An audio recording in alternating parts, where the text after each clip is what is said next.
Yes, everyone, you know what time it is. It's your boy Jack here, joined by a healthy panel here. Somebody that, a good panel of crew, probably one that, has a plenty of Spurs wisdom, plenty of Spurs experiences, maybe have seen, similar performances to the likes of the Newcastle one we just came back from. And we are missing an Irishman as well. So we decided to fill in another Irishman with the likes of Dermatron here. We got the number one Ange Postecoglou fan and the likes of Paul Osper. And then we got the Romero defender in Mia. But everybody, how are we? Good to see you. Let's start with Paul. How are you, Paul? I'm good. It's match day, and despite what these buggers have done, I want us to smash Man United. So I'm invoking the power of the comb over tonight. We need a bit more Ralph Coates and a bit less Pierre-Emile Højbjerg. Toughen up, Spurs. No flat cap tonight, Paul? Well, yeah, why not? Hey, there we go. Well, I don't need to, if the comb over is what's bringing us the good luck, then, I don't want to disappoint that. Don't want to ruin that. I'll keep it under my hat. Good thing. Good thing. Dermatron, how are you? Yeah, I'm fine. Now I know where Ralph Coates is living now. So, Paul, you are Ralph Coates in disguise, right? Now we know. Yeah, I'm fine. Looking forward to tonight. Big game. We need a big performance. They need to show something back tonight, but we can beat Man United 2-1. You Tottenham. Come on, you Spurs. We can do it. Love it. Absolutely love it. And then Mia, how are you? And I have a special question lined up for you later on the likes of your favorite number one Romero. So hopefully you enjoy it. It's going to be a spicy one. But how are you otherwise? Yeah, and I'm good. I'm hoping that the boys put in a performance and make up slightly for what that we saw against Newcastle and that diabolical, not even performance, because I don't think that's even a performance. It's like an anti-performance. Last time we played Man United as well, right? We were saying they didn't even get off the bus. I mean, I wouldn't even want to know what the Newcastle one was. It was like their brains and their whole bodies were not even there. It was just men, just being I don't know. It was something even worse than that, really was. But we're going to get through the comments here quickly, and then we're going to get into a good discussion. Good to see you, the disabled team, the number one Leeds fan. Hopefully the Americans can keep you up this season because you've already lost one, and the likes of Jesse Marsh, maybe the other ones can help you out, the disabled team. Big yourself up. Appreciate your support, my friend. Mick Hermlock is in the house as well. Good afternoon, Jack and Dave. Big yourself up. Mick, DJ Samuel showing his solidarity with the protest. I believe those are the colors that are going to be branded around for the protest. And DJ, I know if you are in the area as well, let me know if you are headed down to it, if you in any way are participating, but showing his solidarity. Can I just say, Jack, DJ Samuel, they're the Wexford colors. They're the colors of Wexford, my county, yellow and purple. Back in Seattle, it's the colors of the UW Huskies, well. So there you go, DJ. Mick Hanscom, member of the Mick Army. Good to see you, my friend. You also have, as well, Mia W. greeting everybody. Lee's in here saying, big up Jack and Dave and all the Yiddos out there. Big yourself up. We all have Wayne Bonner. Sup, everyone. Hope you're all well. I'm doing all right, Wayne. Let me know if you want to see a certain Papa Matasar tonight, Wayne, because I know you're a big fan of the youngsters. And in times like these, Wayne, I mean, let's be honest, we probably don't want to see the regulars, anymore. We want to see the youngsters from here on out. Big yourself up, my man. Wemberley's in the house. Evening all. I hear it's raining hard in North London. Typical Levy luck in quelling the protest numbers down. Levy and Enoch out. Do you feel like he can control the weather as well, Paul? Oh, was that? Sorry, I was distracted. What was that? What? Right. Apparently, it's raining very hard down in North London, and so the protesters who are fighting strong are going to be being rained on, I think is what he said. So Levy. Okay. Well, they're probably showing more guts in the rain than our players. So good on them. Exactly right. Big yourself up. Wemberley. David Hall says 3 seasons of letting us down, so winning 4 games isn't enough for me. Chairman who's messing about and not sorting out a real manager is affecting all what we do. I think the lack of decisiveness, any sort of kind of decision making in this time period too, David, has really hurt us. I think Levy should have just made a decision after the Conte sacking and should have stuck by it. There were managers that were probably available in some capacity. Maybe they weren't the best ones available. Maybe they weren't the best of the crop, but I think we're finding ourselves where the likes of European football and just even our Premier League place in general is just slipping, right in front of our eyes. I mean, I think at this moment in time, we're in 7th place. We could be slipping even further than that. So I think that was another long list of maybe poor decisions that he's made of recent there, David. But big yourself up, my friend. GTK Studios, Levy out. We have also Lewis in the house. Big up, Dave. It's Lewis. I'm going to the game today. I'm ready to leave at the 20th minute. Lewis, he's already grown so much as I forget what what age he is, like 14 or 15. The kid is, He was 15 on his birthday. It was his birthday on Monday or Tuesday. Birthday on Monday. Yeah, it was Monday, I'm sure. The upcoming Monday, or was it the last Monday? The Monday it just went. Oh, geez. So he just post Newcastle. Yeah. Oh, that's not fun. That's not fun. Lewis, I'd like to say maybe Dermotron, you're probably the best person for it. Can you tell him that there's going to be a light at the end of the tunnel? You're usually the guy that has those sort of phrases, because Lewis is going to need it at the young age of 14. I mean, the kid's already gone through everything. Feels like there will be light at the end of the tunnel. We will rise like the phoenix, like no other. Tottenham Hotspur will be back, Lewis. Don't you worry about that. The Bill Nick spirit will be flowing through that stadium, thrown through our veins, and Tottenham Hotspur will be back as the mighty Spurs, as we always are. So be patient. We will get there. Jazz Fusion, wonder what the night holds. It's going to be definitely a night where it's going to be spoken about either, in kind of the usual fashion, Jazz Fusion, or it might be one where, who knows, could get surprised, but I really doubt it. The regular saying, going to the game, come on, you Spurs, big yourself up. The regular, let me know if you're attending the protest as well, the regular, but also as well, good to see that maybe there's going to be somebody of the Harris Army in the stadium. Nonetheless, we have Wolf Mallor as well. Good to see Wolf Mallor. Derek Hutchinson, you absolute legend as well. Pick up Jack Paul, Dermot, and Mia. 3-1 United tonight. Derek, don't really blame you for that scoreline. Eddie Dubai says, big up panel. Good luck to Mason. He's going to need it. At least he's one of our own. Exactly right. He's maybe has at least the right idea. Christoph Forster, hat trick. At least maybe he won't sub himself off at halftime like our other goalkeeper did, Christoph. Wayne Bonner says Mason will do the right thing and play Sarr. That's what I like to see there, Wayno, because I do have a special question lined up for the likes of Mr. Papa Matasar. I do feel like he could help us out today in sort of the midfield. And last time we got absolutely dominated by Man United. So I do think we need some help in there. Moondog is also celebrating 17 months as a Flat Cap member. Good afternoon, lads. It's good to see you, Moondog. And also Wayne Bonner saying 7-0 Spurs tonight. Kane 2, Forster 4, and Sonny with the goals as well. Sonny hat trick, if even. But Wayno, I wish I could watch the games with you and, just be able to be in our own kind of happy clapper world, because in these times like these, Wayne, I do need to, I do need to get real, but it is nice to see people like yourself, still get up for the games. And Paul, maybe you can actually answer that to Wayne. I mean, you said despite all the fuss and despite all the reasons not to be excited, you said you still want to smash Man United 7-0 tonight. It's match day, isn't it? It's match day. So like, I've been pissed off all week at what happened at Newcastle and all the shenanigans since. But I kind of filter out all the noise, especially when the whistle goes. So, yeah, Levy and all that. But when the whistle goes, I just want to enjoy a nice game of football. And I want us to smash Man United. I can't help it, man. I can't. I try and get angry for a prolonged period with these sods. But that's the way it is, eh? I want to win.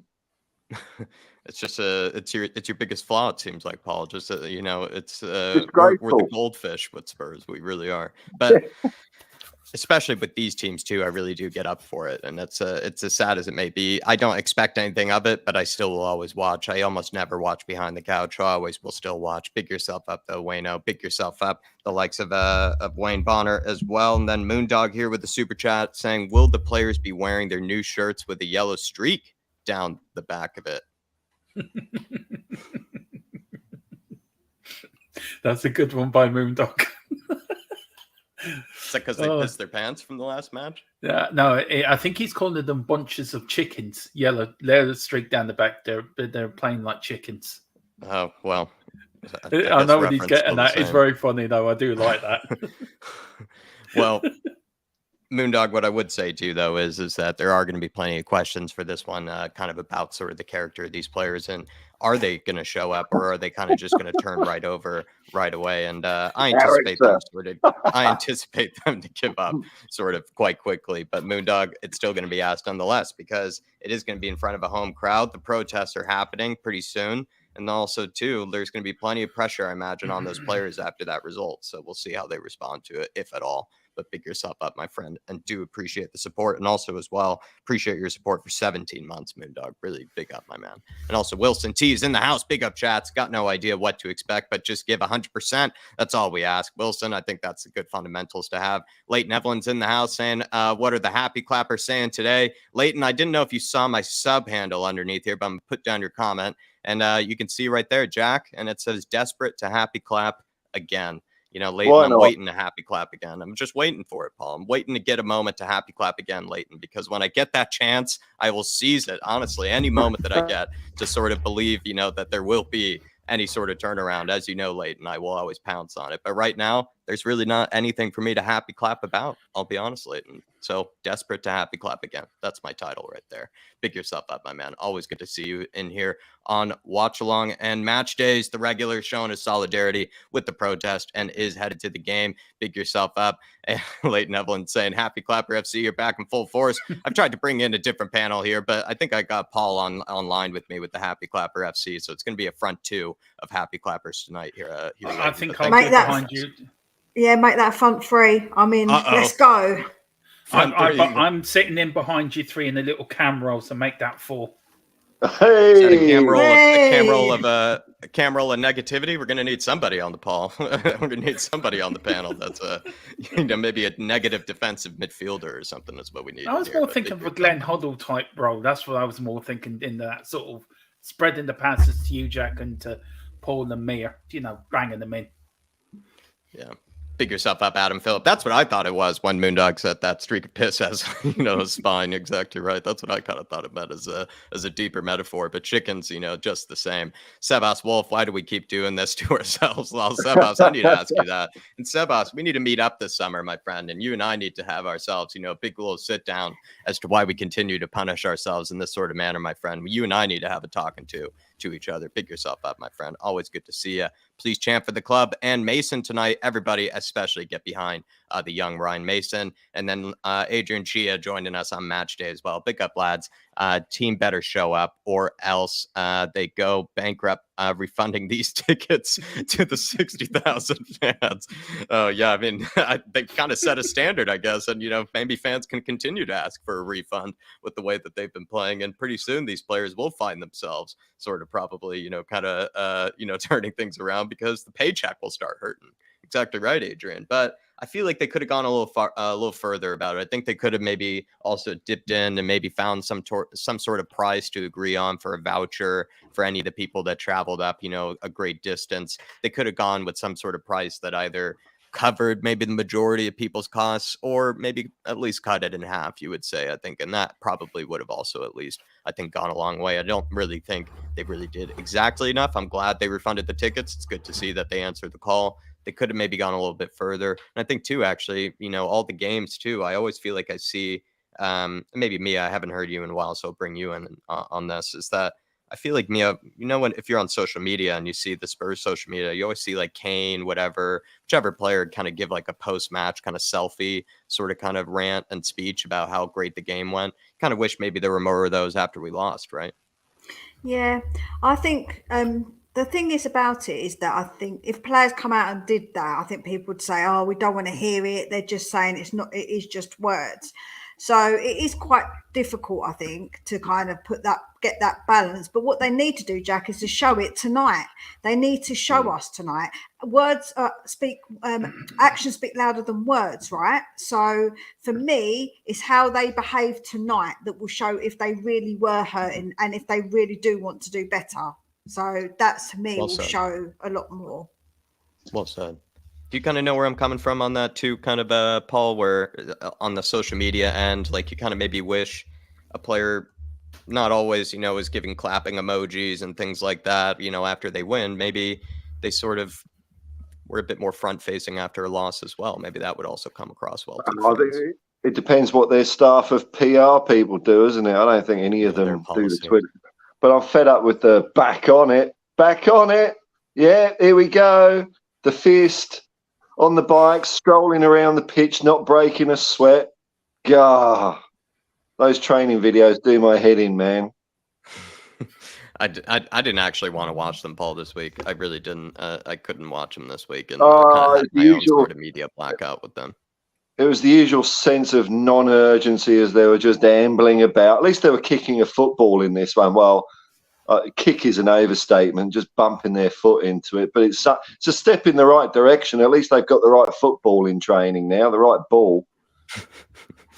I just didn't want to see any smiles. And if I saw a single smile, I just felt like I would have chucked my phone, out the window pretty much. And that's why I decided just to not even give it an attempt at all to watch them at all this week, on the social media end. I kind of they didn't deserve my attention really in that end. They really didn't. Big up Foggy Foam. Sorry that I missed you, my friend.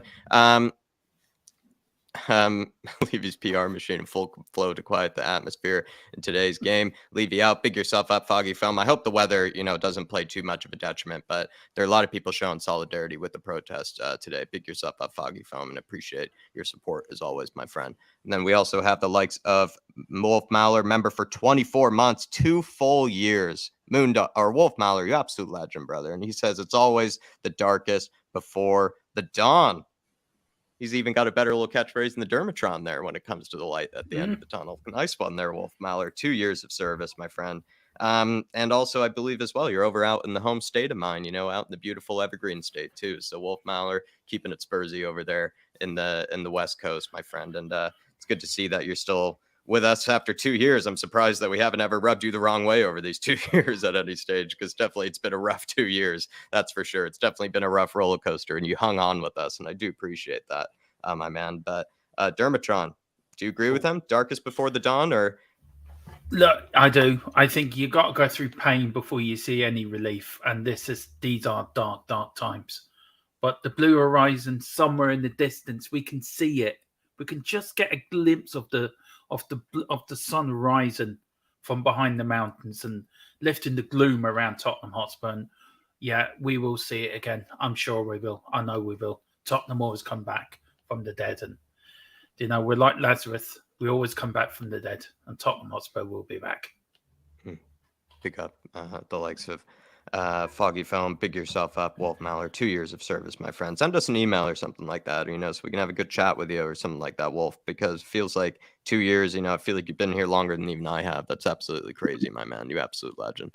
John Stokes, evening, Jack and panel, pick up the chat. Man United to win. Don't really blame you, John. I'm also kind of defeated. And this is Happy Clapper Jack saying that he's a bit defeated right now. But I got a good, strong panel to probably by the end of this have me saying 6-0 and, up the boys. Tyler saying, pick up the panel. How are you guys doing today? I'm doing all right here, Tyler. Doing all right. Just going to try to muster up some courage for this one here, Tyler. Hopefully you are as well. Shem Tan saying, big up, guys. Hopefully spirits up and a better performance tonight, but not holding my breath. I feel bad for Mason to be handed this shite and told to turn into a team again. Enough with the training videos. Completely agree there, Shem. I echo exactly that. Leighton Evelyn saying, same players. How can you expect anything different? It's insanity to believe we will win. I am a bit insane, Leighton. I'll always admit to that, but I'm in no way, I think, expecting a result, at least right now. But like I said, who knows? Maybe Paul will convince me. Maybe Mio will convince me. Maybe Dermot will convince me. What I would say is that we've won with these players in the past. To say that we haven't got good enough players to win a match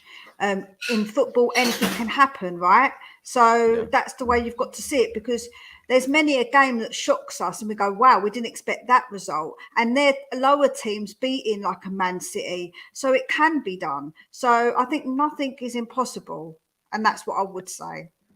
And this also feels like our worst version of ourselves, like the very, very, worst version of ourselves. And we've seen better versions of ourselves this season. And so you don't know if it's going to show up today. No evidence to say will, but there is definitely a better version of ourselves in us still there, at least in my belief. I think we've got, when you think of the players we've got, Jack, we haven't got players that are completely wash out, like you're telling me that Kane isn't good enough to win or score. Sonny isn't. Or make more of an influence in some of these games. Or make an influence. Yeah, I know that our defense isn't great, but if we do have a Ben Davies back, I feel like that's a step in the right direction, in my opinion, because I don't want to see Perisic on that pitch. But I think with the players that we've got, I wouldn't say that the whole team is completely in the bin. Like, you wouldn't put the whole team in the bin.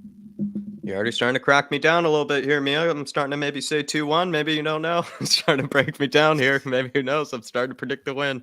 Fig yourself up, Moondog. And he's saying I wasn't going to watch tonight, but come on, you Spurs, 2-1 to us. And Moondog, hopefully we'll have you singing 6-1 by the end of it. Moondog, big yourself up. Appreciate your support, my friend. And then Yasmin's in the house as well. DJ Samuel showing the solidarity with the protest. And then we have Gareth in there. Good to see you, Gareth. And then Bald Bean Counter. Love the name as well, everybody. And then Zare Ace, last but not least. Everybody, smash that like button for me, please. Get those comments in down below, and we'll keep getting your comments up on screen. But I do have to get now to some questions and kind of get to the business of things. We know the board wants some sort of, or actually, sorry, wrong question list. Pulling a howler here. First yellow card of the day for Jack. I actually have to also give you the team news and everything first here, everybody. It's actually home at the Tottenham Hotspur Stadium. The kickoff is at 8:15 p.m. Not sure what the 15-minute sort of extra delay is for. Referee is going to be Anthony Taylor. I know him, and I do not like him. VAR is Simon Hooper. That's a bad, bald sort of combination there, I think, when it comes to the referee department. And the TV channels, it's going to be NBC over here in the USA, Sky Sports for UK and Ireland. The watch long is going to be starting around 7:45 p.m. for you guys, everybody. Team news, Basuma is going to be out. Sessegnon is out. Bentancur is out. Emerson is still out. Davies and Longley could be making a return, but are making some late fitness tests. And then Lloris, I hope he just doesn't show his face ever again, but who knows? He also might be making, an appearance. You never know. When it comes to the likes of Manchester United, Bruno Fernandes has actually a tiny bit of a doubt, but it looks like he could maybe show up for this one. I think he rolled his ankle against Brighton. Garnacho is out. Lissandro Martinez is out for the season. Scott McTominay is out. Donny van de Beek is out. And then it looks like Rafael Varane is also out as well. So they are missing some defenders right now. It looks like it would be Maguire and Lindelof, I think, is the likely combination right now. I'm going to give my first question to you here, Paul. Are we expecting a serious reaction tonight after the humbling Newcastle gave us? Can we bounce back after such a defeat in such a humiliating manner? Do you feel like there is the irony that Spurs could bounce back like that, or what do you expect? Well, I think the reality of what will happen doesn't match what I'm hoping happens here. I mean, it was so bad last weekend, and really, there's probably 8 players that played in that game that I think should be dropped on merit, because it was absolutely disgusting what they did during and after the game, swapping shirts, smiling, all that stuff. But in my demented mind, can we bounce back? Of course we can. When the whistle goes, it's 11 v 11. We, like Mia said, we have won games before. It's not like we haven't won any games this year. And Man United Man United have been very flaky away from home. So it depends which Man United turns up and which Tottenham turns up. That's where the 7-1 comes from. Yeah. So, I hope we do it. And if we don't, then, I don't know.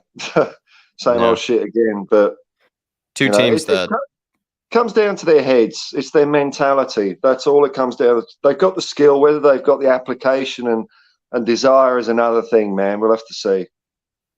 Two teams that you would say have, and Man United have had, I think, a few of those sort of kind of 6-1 type of games this season. So I think they bounce back much better than we ever have. And in fact, I think what's sort of been odd about them is that they've had those sort of performances and yet have had a decent season, like for the most part. Like at least, they're challenging for trophies and they're pushing at the top of the table still, regardless. And despite having those sort of those big sort of kind of humblings.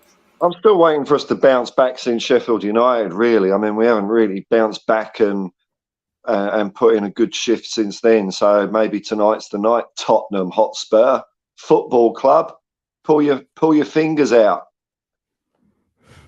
Pull the fingers out. Dermatron, Yo. What do you think? Is it going to be, how much of a reaction do you feel like we're going to be seeing from the players? Because it's not really like we're going to turn into prime Real Madrid. I feel like, overnight or anything like that. But, how do you see the reaction from the players? You would hope you would see some sort of reaction tonight. Some sort of the want to get some pride back. Some sort of want to get the fans something. But these players have let us down. Mia is right. We have won games with these, and Ball is right. But these players don't know the meaning of pride, don't know the meaning of of putting it on the line, putting our bodies on the line, putting a full 90 minutes performance. We haven't seen that all season. I think Fulham, for me, was the only 90 minutes performance we've seen. And Paul's right. We haven't been right since Sheffield United. It's like the players have checked out. And I hope, if we win tonight, it'll be great. But this Man United side is a good side and a very dangerous side. And with our defence, we have to be on the top of our game. I just hope now. I know, Paul, you have to say these things. My dreams have just gone poof. Oh, there's going to be plenty of questions on that. But the thing is, the players have to realise we're hurting. And they have to be hurting too. The problem is, I think we hurt more than what the players do. But look, we see what happens. Football's a funny old game. We could come out tonight and beat them another 6-1. Who knows? Football's like that. Mia, the Spurs players are all serving up some shocking performances, and the fans have grown very frustrated and are definitely starting to show it. How do you anticipate maybe the atmosphere being tonight? I expect it to be quite hostile, and that's understandable from people. And what I will say about our defence is shocking, but did you not see what Harry Maguire and De Gea decided to serve up against Seville? Like, they were absolutely shocking as well. So they're like, hold my beer. When it comes to our defence, they're like, hold my beer. So to be fair, I reckon this could be quite a high scoring game, because I think both our defences can be pretty shocking, to be honest with you. But yeah, when it comes to it, I do understand that it will be probably not a very good atmosphere, and I do get it, and I understand the fans want to show their discontent, and I think that's exactly what you should do. If you're unhappy, you should get your voices heard. As long as, I always say, you do it in a legal way. Let's not be doing anything illegal. But yeah, definitely it's going to be difficult if the players haven't got that mentality and they feel like, oh, it's a bit of a bad atmosphere. Then hopefully it won't affect them. I hope that they won't take that into their game, because that's not what we want either. But people are happy. Obviously, they should get their voices heard. So yeah. It is difficult. King Hoddle saying, agreeing with me, that refereeing team has a Manchester bias written all over it. I completely agree. It's just something that just sounds wrong. Simon Hooper and the likes of Anthony Taylor put together. I feel like that should be illegal. It's because they're in the Bald Club with Ten Hag. That's why. I didn't even think about that. Jeez, they're all patting themselves on the head before the match, all rubbing their bald heads. Can we counteract all that baldness with Daniel Levy? It's hard to know, but it's maybe just too many bald men for him to take at once. Maybe too many, but we'll see how we fare. Just a follow-up, actually, Mia. Booing, though, has become, let's be honest, a bit more regular, and also chantings of Levy and Enoch out will definitely, I think, be more strong and prevalent tonight. Do you think the players will struggle with that, or should they kind of really just be focusing on the match and being professionals? They need to focus on the match. Like, they cannot let that affect them, because that's the thing. You don't want them players to have that. Like, they need to come out and ignore that. They need to ignore that noise. And I do think that part of why Sevilla was so intimidating against Man United is that noise that they made. They were crazy from the get-go. It was loud in there. So I think that on the other flip side of it, if we're loud but in a negative way, yeah, obviously the players could say that, oh, we can hear the noise, like I said. But at the end of the day, they're going to have to get on with it. They're going to have to suck it up, Buttercup, because you also are part of the problem. Exactly. Because you are the part of the reason that we lost that game so badly against Newcastle, because you all stood there like bloody statues. So actually, yes, that's what you've got to do. They've got to suck it up. I think you're spot on. I think you're so spot on, because when you look at it this season as well, they're not even like the Man United players, where they actually might have some sort of credit in the bank, right, in some degree, for the performances they have put in. Like, Spurs players have no credit in the bank, it feels like, with us fans this season. So they do kind of have to just deal with it. It feels like there's no like real like, oh, well, we got you 6-1 against the other team the other week. Like, there's no trophy they're showing for. There's no competition really for us to be looking forward to. There's really not much for us to be looking forward to anymore. And that's a lot of that is on their shoulders. And I think, yeah, like you said, they just sort of have to suck it up, Buttercup. What do you think, Dermatron? Do you agree with Mia there that regardless of maybe whether it is going to be a hostile atmosphere and whether maybe there are Levy and Enoch out chance, like none of that should be used as an excuse for a bad performance, right? But these are the same players, Jack, that went away in the Conference League to play, who played a bunch of part-timers and complained that it was too hostile for them to play in. Ben Davis come out and said that these are the same players that went Sheffield United that didn't turn up at Sheffield United because it was a cold, or Burnley. So, they use any excuse to cover up how bad they are. So it shouldn't affect them. Normal professional footballers shouldn't be affected by any hostile. It should inspire them. They're at home, but these players will. It affect them, and I have no faith in them whatsoever. Really don't have no faith in them whatsoever. They can go out to into a party and they'll probably be scared of that. These players are just, I don't know, they're wimps in my opinion. You, me, and Paul will probably go out and do a better job than what some of these players would do tonight. What do you think, Paul, on all this, the hostile atmosphere that will likely be there tonight? Should that play any effect on the players? No, I mean, I think the hostility would be mainly directed at Levy and Enoch, and it'd be nice to hear some loud chants about that from minute one. But that's not the players, and really, if the players, it's very easy to get the crowd on your side, and that's just to put a shift in. Play as well as you can, leave a bit of blood and sweat on the pitch, and the fans are fine. If they go out and capitulate, then it could get very, very nasty. I mean, it depends it depends if they want to win.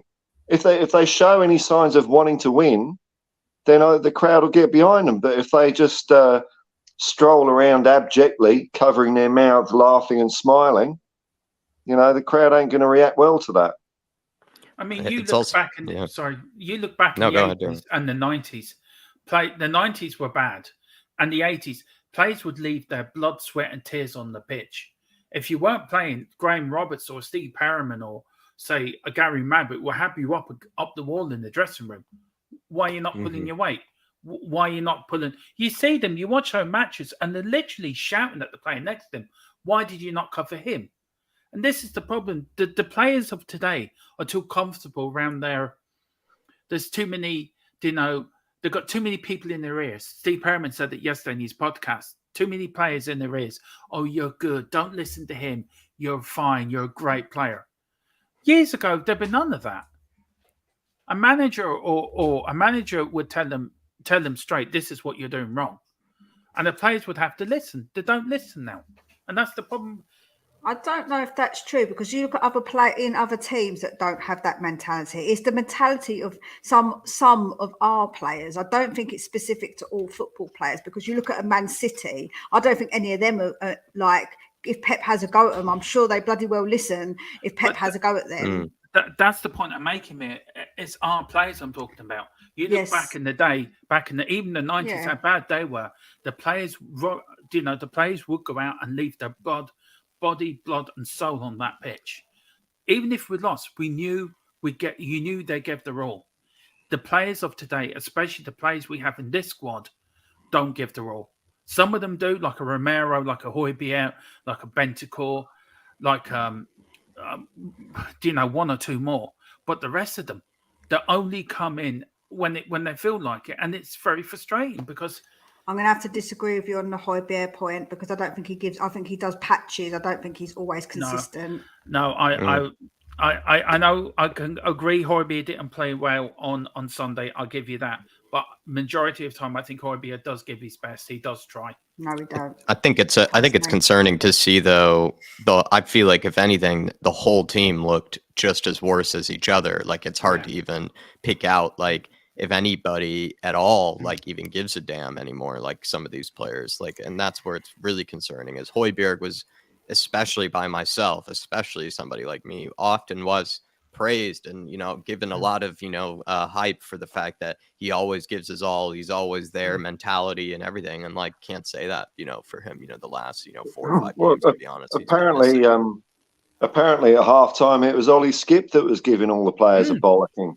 correct? And if that's true, he should be, even though as far as skill goes, he was bang average against Newcastle, but he seemed to be running about a bit. I'd give him the captain's armband if he's the one that's giving the bollockings out. Yeah, I agree. I felt sorry for Papa Sarr on Sunday. Yeah, I really did. I really did feel sorry for him. They should have taken off one of the other players than Papa Sarr. Yeah, exactly. But you know what I feel? I feel like it's a combination as well, because I feel like we haven't had managers with the balls to take off players that should be taken off or dropped. Like when Sonny should have been dropped ages ago, nobody wanted to drop him. If Kane isn't doing good, they will not drop Kane. That's what the problem is, because these players are too comfortable in their positions. We need a manager who's come in and say, listen, mate, if you don't perform, you ain't getting on that pitch. Sorry. That's another problem. I tell you one thing, Alex Ferguson wouldn't stand for this when he was manager. No. He would not stand for it one iota. That's what I'm saying. I think that the players have it. That's the other problem. We haven't had a manager with actual balls to say you're being dropped. And they get too comfortable. They get way too comfortable. That's the other issue. Moondog saying the players are not good enough. I'm sick of excuses. Like I said, Moondog, I feel like I'd give the players. I'd understand if they felt like maybe they had a lot still to play for. If, let's say, the atmosphere wasn't really the most supportive or anything like that, that they could say it's a bit of a distraction. But there is nothing to play for. They've bottled plenty of chances to actually go for things that we've always wanted them to push for. The cup competitions have often been for them, seems like just really nothing of their sort of priority or their sort of will, especially even for some of the fringe players that don't even get much of a chance, don't even seem to give a damn about the cup competitions. And we find ourselves sort of with, like I said, not really much to play for, actually more just kind of looking forward to the summer, looking forward to what is maybe just an erase, just erasing our minds of what has been a really disappointing season. And I just feel like these players should just take onus of that. They should probably just accept the fact that they have let down a lot of fans this season. And there's only so much there's not really a whole lot you can do to really get that sort of, faith back. They're just going to have to put in good performances, respectable performances, so that the fans don't really get on their back even further. That's how I sort of see it from here on out. I kind of just feel like they, to be honest, don't really have any credit in the bank whatsoever with these fans. Can I just address the comment, please? Leighton, sure. Leighton, how can you say that dropping Kane if he isn't good enough? Don't be so stupid. There's no need to be personal to start with. You could put your comment in a constructive way. That is my opinion. If a player isn't good enough, it doesn't matter who they are. Yes, they should be dropped. It doesn't matter if it's Kane, if it's Sonny, if it's Romero. Absolutely, any player should be able to be dropped. Like I say, please don't get personal with insults. It's not necessary. Well said, so you don't need to call somebody stupid, because I echo the same thing, Leighton. Yeah. Can I just add to that? Look, we all come in here to give our opinions, to give our time to a great channel, and we may not all agree, but one thing is we all respect one another's opinions, and I know people in the chat do as well, but some of them can be quite hurtful. So just show some respect, especially to me as a good person. She has great opinions, and she runs a very good channel as well. So please show the lady some respect. Us three lads, we can take it. Show the lady some respect in the chat. Oh no, please. I can take it. I just don't think anybody needs to say it to anybody. I just feel that as a lady, you should be showing some respect. That's all I'm saying. Leighton, all I can say is please, let's just conduct ourselves, just nicely. And, we're all, at the end of the day, Spurs fans, Harris Army. Let's be a little bit, just like I said, more respectful to each other. I think Mia said it very well. Spot on, Dermatron as well. Moondog, tired of the excuses, my man. Tired of the excuses. Exactly right. And Bald Bean Counter saying we don't have the culture. I don't think we have the culture to hold the players accountable. I don't know if we have much of an accountability culture right now, Bald Bean. And to be fair, it comes from the captain, and our captain subbed himself off at halftime, and we're going to get on to him later. But it just stems from, I think, the very top through the squad as well, that there's just nobody that's willing to stand up and take any sort of onus in the game. But we're going to talk about Ryan Mason now, everybody. Ryan Mason is back in charge as interim manager until the end of the season. Do you expect him to do anything differently to what maybe Stellini or Conte did? Do you think we'll see any sort of changes in personnel, formation, tactics, style of play? What do you think, Paul? I don't know. I think I think these players have just been brainwashed so much with this 5 at the back system that when you change it, they just fall to bits like they did last weekend. So I really can't see him being brave in the course of 1 week, really, to shake it up. I mean, I would love to see, seeing as we've got nothing to play for the rest of the season, I'd like to see 8 players dropped. And I don't know where you make up the personnel, but, we haven't seen Mundell, we haven't seen Devine, we haven't seen some kids on. Get them on, give them a go, but it's going to be the same old shit. It's going to be the same old players. And, I agree with Mia. If a player's shit, I don't care who they are, just drop them, especially if it's an attitude problem. There are so many players that shouldn't be rewarded with coming out and having the opportunity to get some plaudits in front of the home fans. They were that bad. They should be out for a week. You can't reward a performance like that with another appearance. So especially Hugo, man. I will despair if I see Hugo on the team sheet this week. Foster, when he came on in the second half, looked 10 times better. Yeah, I feel like what we need is probably some type of maybe consistency that maybe the players can at least go behind. But Mason did play a 4-2-3-1 for the 6 games he was in charge, Paul. Do you feel like he might stick with that after the Newcastle result, or what do you make of that? Do you feel like he'll go back to what he knows, or do you feel like he'll stick with a back 5, back 4? What's he going to do here? Well, anything would be better than the 2-2-3 formation we played last week, wouldn't it? I mean, fucking hell, man. I mean, so Davies is fit. Is Emerson fit? I don't believe so. Oh, well, we can't play 4 at the back then because, fullback, suddenly, I don't know why, but fullback has become the trickiest position on the pitch. It always used to be the easiest position, but we've got players that just somehow can't run towards a player and stick a leg out. They back off. So, we need 7 at the back. I feel like we've thrown a small nation's GDP at, trying to fix our fullback problems. It's like how much more could really go down the drain. It's nearly clogged with former fullbacks. In theory, any team I watch in Europe is a former fullback of Spurs there, guaranteed, in that game. I mean, in theory, they could be the least talented players on the pitch, and we can't even do that. So... put 7 at the back. Fuck it. Who cares? It's like watching that program. Who do you think you are? When they go back looking at their family history, they probably do. Person find his great granddad was a Tottenham fullback in 20 years' time. Big up, Michael. Good to see you in here. Enough is enough. Something needs to change at this club. And if protesting is the only way to voice our discontent, then I'm all for it. And we are Tottenham Hotspur, and we are proud of our club. Big yourself up, Michael. Well said, my friend. Yeah, it's our club. It's our club. That's the thing. Our club, not the boards, not the owners. And there's always more of us than them.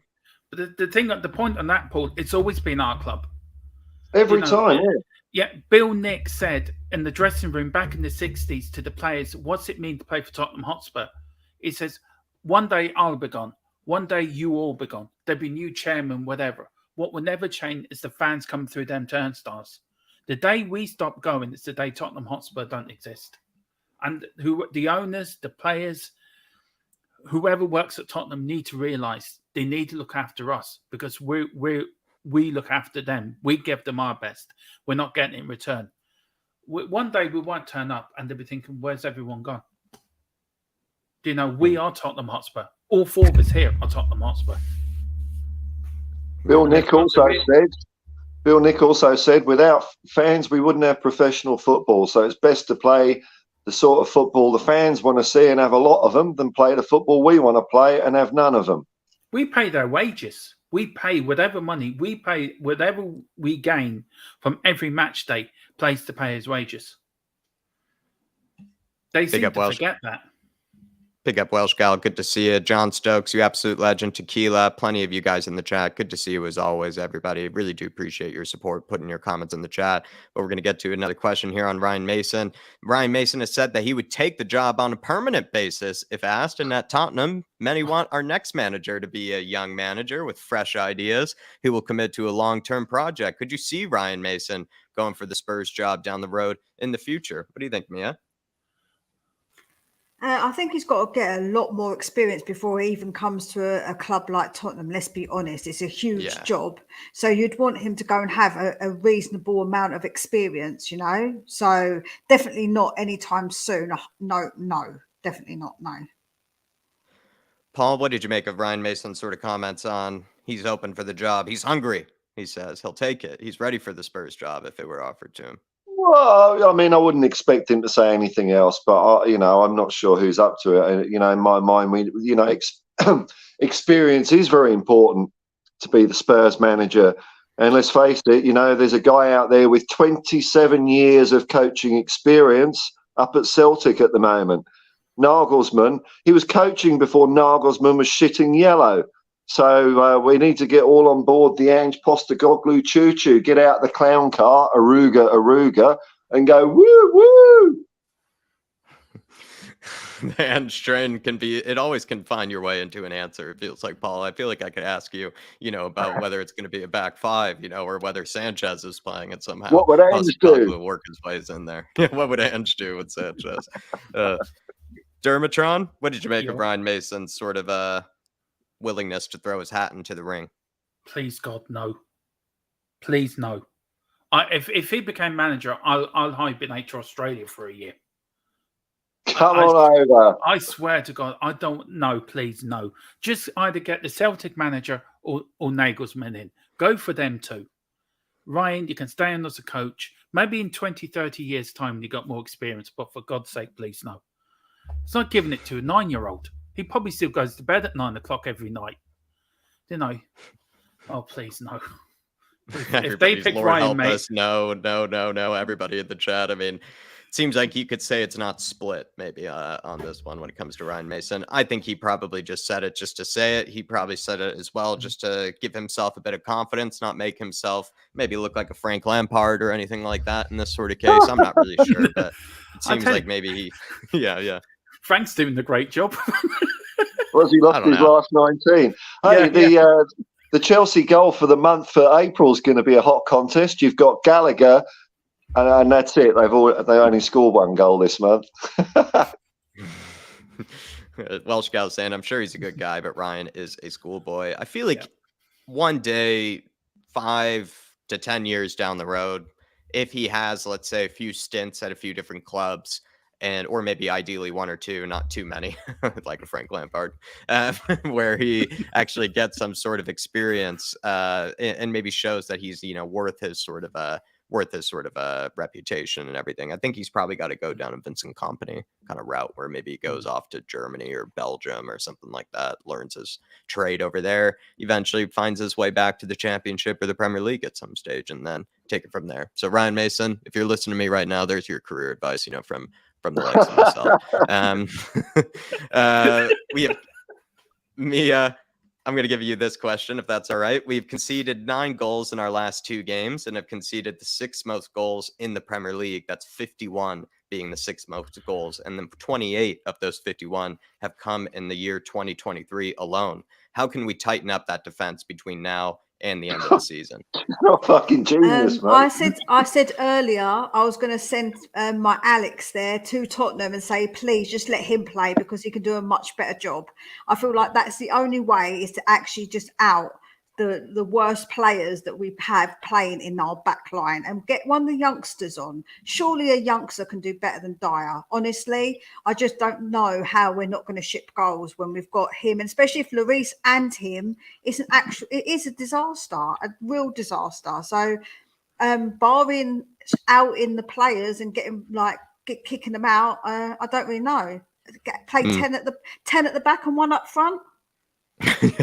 After that, Mia, I'm not sure if you were on the watch along, but that's what I said immediately after the Newcastle game. I was like, I would play a 9-1 immediately. I would just put 9 players in the back but just 2 up front. I don't even know, just any combination. I tried to sneak on extra players if I can. Really, after that sort of performance, it was really that atrocious, and I don't really care how we play. And actually, maybe this is the best time to bring up this comment. Leighton Evelyn, if you're still listening, my friend, I saved this one, and Happy Clapper Jack saved your comment. He's 5-4-1 is the only way to go if we don't want to lose. I think he probably means in particular this game, but what did you feel like maybe as a follow-up, Mia? Do you feel like 5-4-1 is what Brian Mason should go back to, or should he stick with his guns?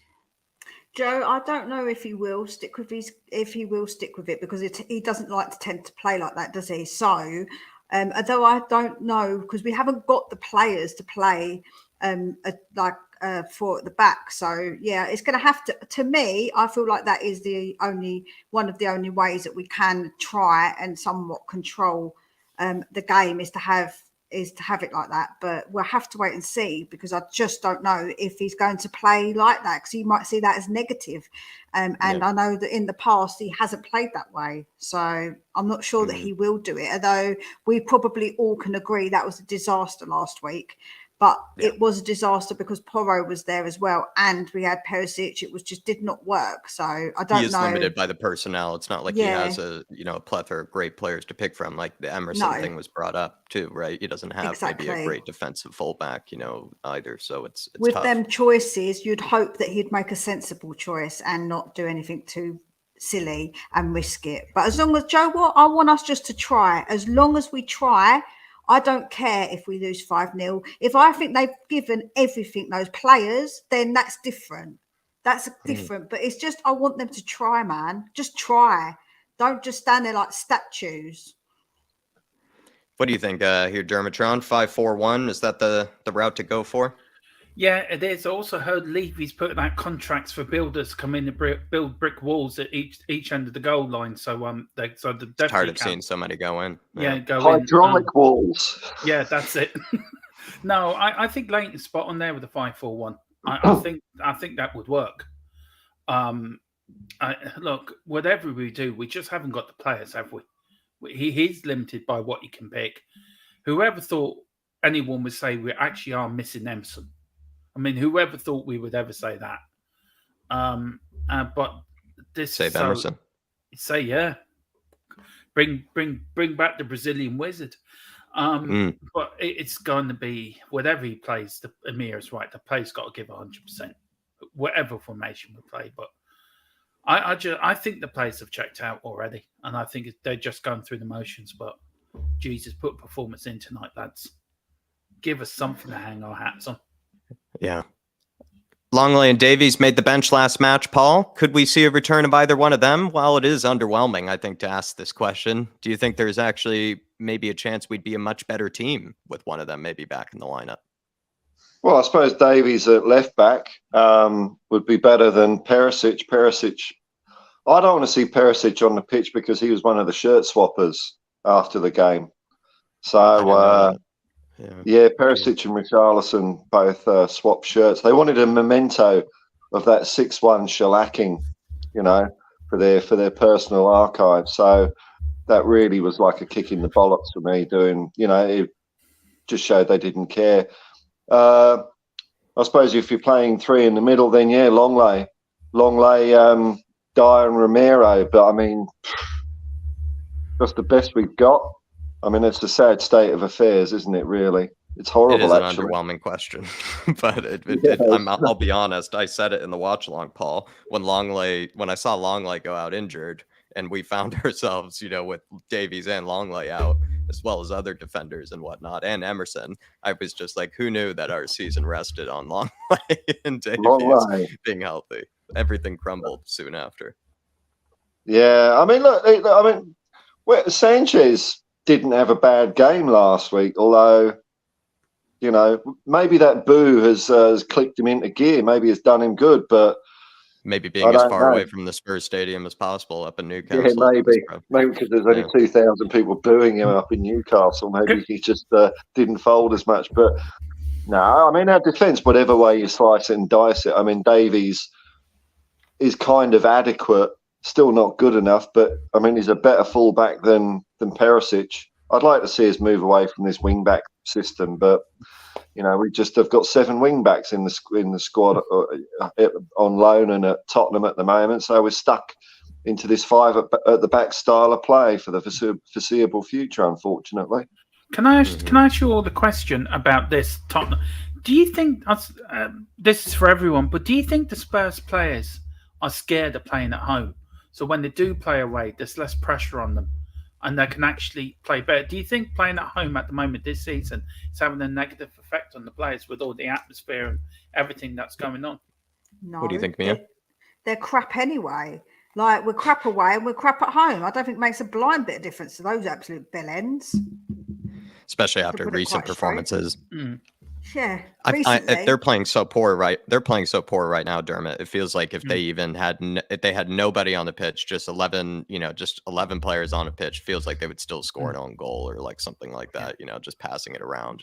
They're that poor right now, and and I even said it earlier, like with Mia, where it's like we've seen a much better version of themselves. Still, while maybe not a great version of football or even an attractive, version of a, of a footballing side, it still was, a much better version of themselves. And it's just hard to know whether they even can still bring that out of themselves, because I just haven't seen it the last maybe 4 or 5 weeks, maybe longer than that, to be honest, and that's where it's really hard. It's like, do they just summon it out of their, out of their ass, or do they just all of a sudden turn it on now that the pressure is really on them? And we also brought up before, right? Like, they can't use it as an excuse, the atmosphere or anything like that, because they have no credit in the bank anyways. So who kind of gives a shit if they're, being booed, or if people are saying leave you out or anything like that, because they don't really have any credit in the bank with the players or with the fan base whatsoever. So it's not like they should really be asking much from us. They haven't given us, much to really root for, much to really get behind them, for, at least in my opinion. That's how I see it. But anybody want to answer Dermot's question, or she talk about Ryan Mason masterclass bit further? Mia, just quickly on Longley and Davies, do you feel like one of them making a return back to the lineup, could that actually, as underwhelming as it is to say, could that actually be a huge boost for us? Yeah, I think so. I think that in that position, Perisic hasn't been good enough, and I feel like Davies has been a lot better. With Longley, I feel like he just has a bit more ability on the ball than what Dyer does. So, yeah, I think that both of them, or one of them coming back, would be an improvement. Like, I do think it's sad to say, but I do think it will be an improvement. Yeah, I do too. I think Davies actually is, much as I probably get roasted all the time for defending that guy, even when I'm never really trying to, it just seems like maybe I'm a bit nicer to him, than others. I do feel like if he were to make a return to left back, that would save us, dramatically, because we're watching Porro and Perisic at the same time, who are both not great at defending. It'd be nice to have one decent defender, not decent, but better defender. Do you know what I actually say about him? Davies is like vanilla ice cream. He's just there. He's all right. If you really want something like an ice cream and you've got no other flavors, you'll eat the vanilla, right? So he's just a bit vanilla. He's a bit meh, but he's not awful. It doesn't taste disgusting, but it's just. But you shouldn't be having vanilla ice cream every night. No. So you should be trying other flavors. Yeah, but obviously, if you have to have him, and because he's he's reliable, it's still nice. You still eat something sweet. So I think that's how I kind of see Davey. So I might look like I'm defending him, but actually, I just think he's a bit vanilla, which is fine. Vanilla's okay, but it's not great, Yeah, I think Eric Dyer is like fish flavored ice cream, moonhead flavored. Yeah.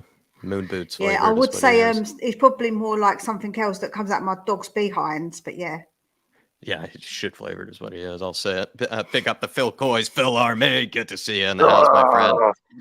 Phil Army is strong. Good to see you in here. I didn't see your comment earlier, actually, Phil. 4-3-3. He wants to see a 4-3-3. You're sticking with it, Phil. I feel like today it's 5-4-1. I'd be okay with seeing a version of a 4 in the back maybe later with coming up against easier teams, but for right now, coming up against this Man United side, I'll be honest, I'd love to see us just put every single man behind the ball just so that we don't have to see more than 2 or 3 goals go in, just because it's just that painful right now, Phil. But he wants to see the likes of Davies make a return, and we were talking about it there. Davies maybe could make, as much as it is underwhelming to say, a big boost to that sort of lineup, at least defensively. I think he would secure us at least a lot more and give us a better chance. And at wing back, he's actually been okay recently, at least at left wing back. He was actually making some decent strides. I'm going to go to you here, Paul. Last time out versus the likes of United, we were second best for a large period of the game. What can we do today to maybe close that gap and compete? Because it felt like they just dominated the ball in midfield. So is there anything we could do differently?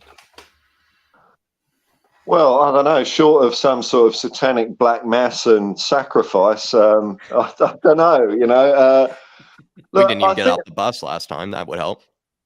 I think there's some merit. I still think there's merit into the 4-4-2 if they manage to run up to players and stick a foot out. And if we stop this playing out from the back crap, we've got to stop doing this because we can't do it. We've given away so many goals this year by our defence and Hugo thinking they can play bloody football, and it just lets us down every time. So we've got to go ball into midfield, 4-4-2. Then, we've got some personnel in the middle to win that first or second ball. But, our defence is woeful, isn't it? There's not a lot you can do with it. No. We had a good flurry at the end of last season, but, that's what they do is they play well for about 6 games and then they take their foot off the gas. And I think throwing a bit more up into the midfield and up front, and as you said at the beginning, or maybe it was Mia, we've got Maguire and whoever up there to face, and Man United's defence is shit as ours sometimes. So maybe we need to fight a bit of fire up there, fire with fire. And I think it will be a high-scoring game, and I hope we score. All we got to do is score more than them. It's only bloody football, isn't it? I know, Jack, you said you didn't watch the City game, but did you? I saw how they passed out from the back. Oh my God, me and my brother were talking about it in the car earlier, how beautiful they play out from the back. And I'm like, we just cannot do that. They're so confident on the ball. We've got nobody who's confident on the ball. That's the problem. They all pass it to each other at City and they're all confident with the ball at their feet. Our lot, they're like a bunch of clowns. They don't know what to do with the ball. They're like, oh, what am I going to do? And that's where they make mistakes. If you gave Pep Guardiola our players, Mia, would he be able to get the same sort of patterns in some way, or do you think that they would fail? And that's what he would need. He'd say get rid of the whole lot. He'd be like, no, they're not Pep standard. Don't be ridiculous. But I do think that a better coach can get some of our players improved, not all of them, but some. 100%. I do think we have got players that can be coached, but our back line with Diane, like what Paul said, we cannot play out from the back. We cannot, because I hate it. It gives me just the most stress ever when I watch them try and play out from the back. It's just ridiculous for them to try and do it.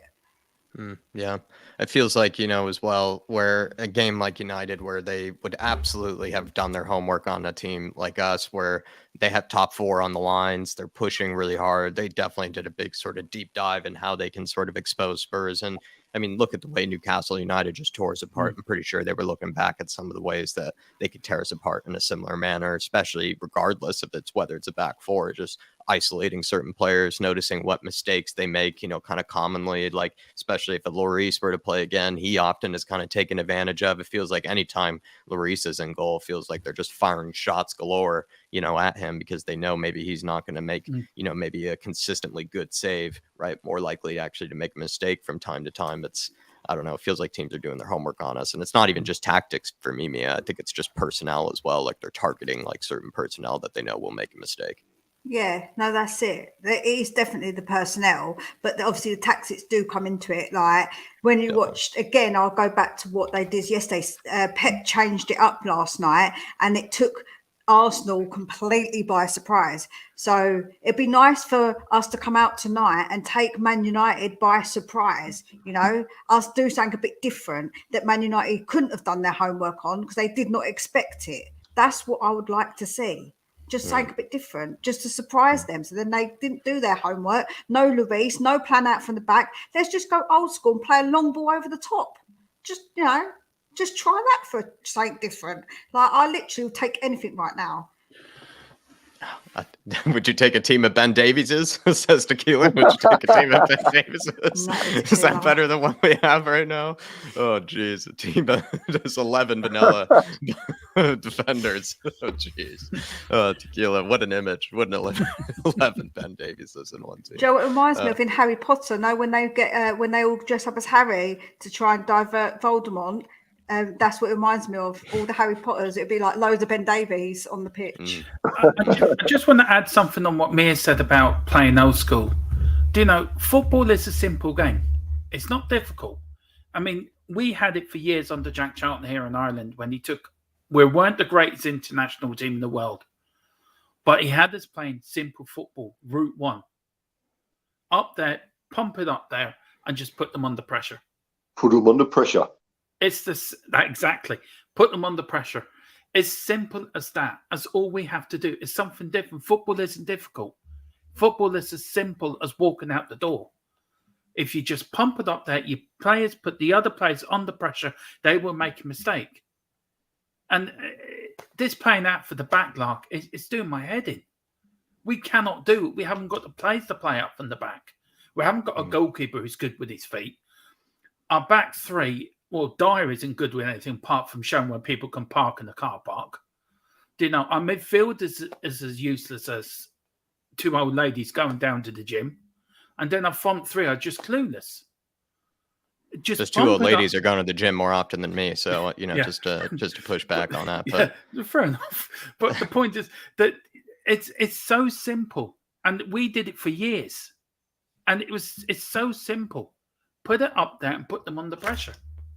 That's all we've got to do. You will get success out of it. You will win more than you lose. Mia's right. Go old school. 4-4-2. Bring in the dice. Good to see you, Chris. Always good to see you, my friend. Good to see you, Sebas Wolf.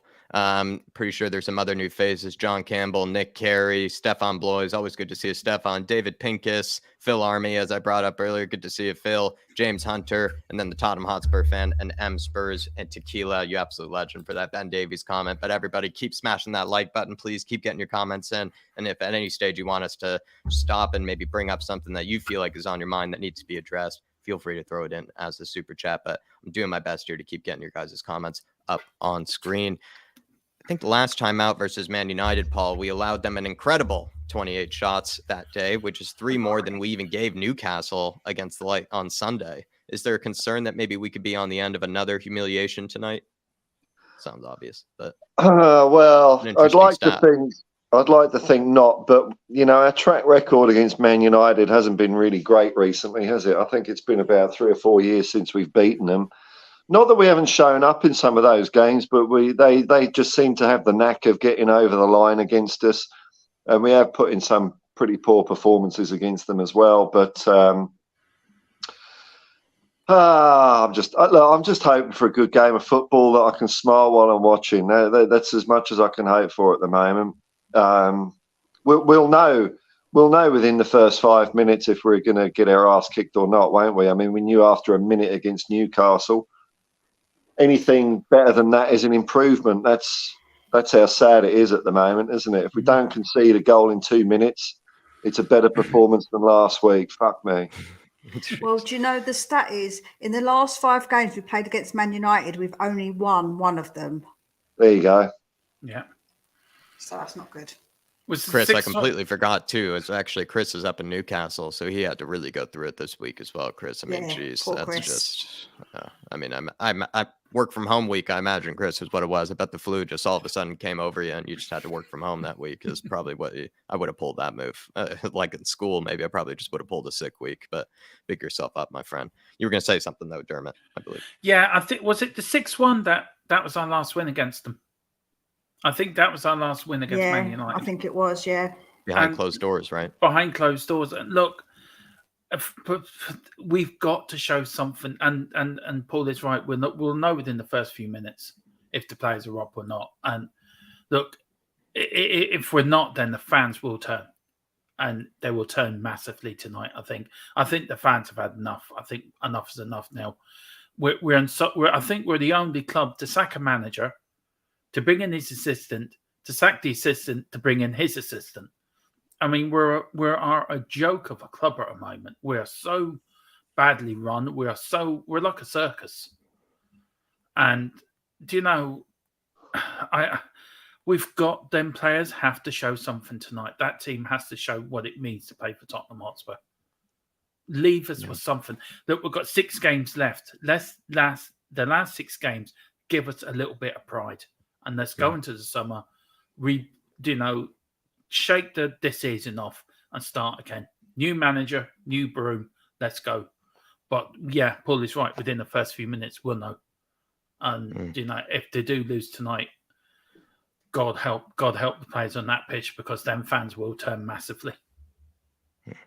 Absolutely.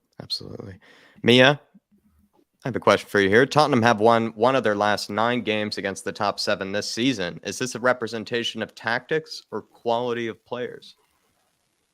Oh, I think that some of the games have been tactically a little bit inept. I think that Conte didn't always change it when he could have. We see it as fans, we're like, why isn't he changing things sooner? So I actually think it's probably both. I think that some of these players aren't good enough to keep out goals, but I do think that sometimes it could have been changed. And just because if we're already like losing or it's not working, why not change it sooner? It felt like that Conte was very rigid in his tactics. So I actually think it's probably a little bit of both, if I'm honest. Most people are saying quality of defenders and quality of players is more the reason, but tactics, I think, has played a part in plenty of the occasions. But often it is the case too, right, that maybe certain tactics, like we brought up earlier, can't really be fully deployed because we said these players are so exceptionally limited in what they can do too. So often maybe the tactics is gotten wrong, but also the tactics could have been better had maybe better players been there for the manager as well, I think too. So it's a confusing mix. Yeah, I think if another manager came in and tried to maybe play a little bit different or adapted, then maybe we could have seen better results. I would say that. I do think that part of it is the fact that we have played in a negative way, and we've allowed them to control the games, or we play just one half well, or there's a different. Like I say, I feel like that is probably for me quite often both. Like it has been quite often where we're all sitting at home saying, why is he not changing it? So again, I do think it is a bit of both. And we've had injuries. We've had a lot of injuries this season. I'm not trying to make excuses and all clubs get injuries, but to be able to change it, you have to have the players there. So I do appreciate that hasn't always been the case as well. So Yeah, I do get that. No, it's an important factor. And also as well, even when certain players probably needed a rest, a lot of players were injured that weren't able to give maybe certain players rest and rotation, which every club needs and every team needs with a long season and with so many different competitions that we're playing in, I think as well. Paul, what do you make of that question? Do you feel like the fact that we've lost to so many of the top flight, or the top 7 sort of sides this season, I think it's only one win or whatever it has been this season thus far. Has that been more down to tactics or quality, in your opinion? I think it's mentality. I mean, you can play whatever formation and tactics you want, but if you can't trust the players to execute it on demand, doesn't matter. You can play 4 at the back, 5, 6, 2, whatever. It doesn't matter. The players have got to show up. But instead, we've got a team where we've got this mysterious players committee that seems to decide when they want to play for a manager and when they don't, and go to the board and complain and say we want to keep Stellini, and oops, no, Stellini's not the right person, get rid of him. So I think until we root out things like this players committee, then the players have got too much power. They're not felt, that I didn't like the style of football under Antonio Conte, but to execute it, you soak the pressure up at the back, go on the counter attack. If you've got the mentality to do that, you can do that. We've got the quality to do that, because in various 45 minutes of the year we've done it.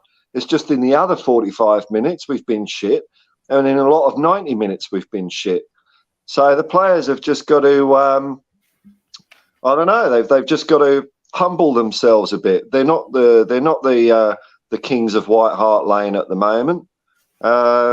They're just pretenders. So humble themselves, and whoever, if it's Ryan Mason at the moment calling the shots, just do what the bloody hell Ryan Mason says. I don't care if he does look like he's come out of high school. You've got to do what the gaffer says. That's it. No ifs, no buts. I feel like for the reasons why we've been losing to the top flight sides this season is not as much at the end of the day down to tactics. I think players and quality plays such a huge factor. Even saw that in the game against the likes of Man City. I think Mikel Arteta is proving to be a good manager, and Pep Guardiola is obviously, I think, an even better manager. but you looked at some of the mistakes I think Rob Holding made. You look at some of the mistakes that players that maybe weren't at that level, can't play at the highest level. They can get exposed in certain moments. That it just, the finest of errors, get absolutely pounced upon by, players of that sort of quality. You make one little slip, one pass is off by like a few inches. Teams are taking advantage of that at that sort of level. And I think that's when it actually is, of course, tactics, make it that beautiful brand of football, but it's also personnel that are able to execute at that sort of high level of efficiency and that high level of, sort of competency that also makes it so that it is down to quality, I think, too, where, players can only, they can receive the instructions from a Pep Guardiola, but when they're coming up against a team, like Arteta's, it is down, I think, a lot to the quality of the players to be able to execute at the highest of levels, whether it be a difficult pass in behind or just, clearing your lines or being able to just, like Mia brought up earlier, passing out from the back. And that you can't really do that with the likes of, 11 Moon Bootses or 11 Ben Davieses. You need real quality in order to compete at that sort of level. Yeah, no, I do agree with you. Sorry, David, go on. Yeah, look, the players, I just don't. The players somehow this year have not been able to take any information from Conte or Stellini on board, and they like the playing too deep when we score. Conte's saying it isn't coming from me, or Stellini, it wasn't us that were telling the players to do that. Well, somebody's telling them to do it. So is it the captain? Is it Luis saying, right, you've got to stay deep in the second half, protect what we've got? Or was it Conte and Stellini saying, look, as Paul said, stay back, soak the pressure and hit in the counter? But they should be able to play any formation. It's mentality. Nick Carey is right in the chat. It comes down to mentality. Mm-hmm. They're paid vast amount. I saw a comment there. They're paid vast amount of money. They should be able to play any formation. Well, also, what did Antonio Conte say? They don't want to suffer, right? That was his big thing. They don't like to suffer. They don't want to suffer. They don't want to give any attitude. They don't want to sacrifice. They don't want to anything. And it's true. They don't like it when the going gets tough. When the going gets tough, they give up quite easily. In fact, this was said under Jose Mourinho when in the documentary. We're too nice. We need to be bees. If you know what I'm getting at, we need to be bees. We need to be nasty from minute 1 to minute 95. We're too nice, and also being too nice. This is why we need a clear out. We need players that come in that will turn nasty. That is the problem. Sorry, Mia. On the flip side to that, I'm going to play a bit of devil's advocate, though, because at some points in the season, when we have been down, we did actually come back. We was known as the comeback kings for a little bit because we did have that fight and that mentality. So I wonder if it's a little bit of the coaching. Some players, they have to be coached more, and maybe they just didn't believe in the coaching as well. I'm not giving them excuses because they did come back quite a few times.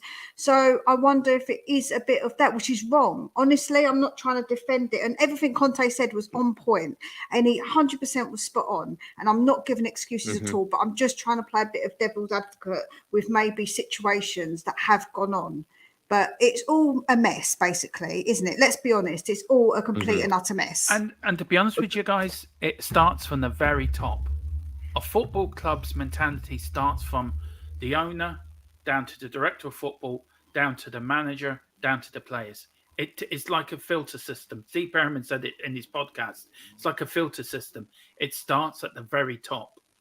And if at the top, you haven't got ambition, the player, then it will filter down to the players, then they don't have ambition. So there is a connection from the players to the owners, to the director of football, to the manager. It's all connected. Like, if you know what I mean, it's all like a puzzle. It's all connected.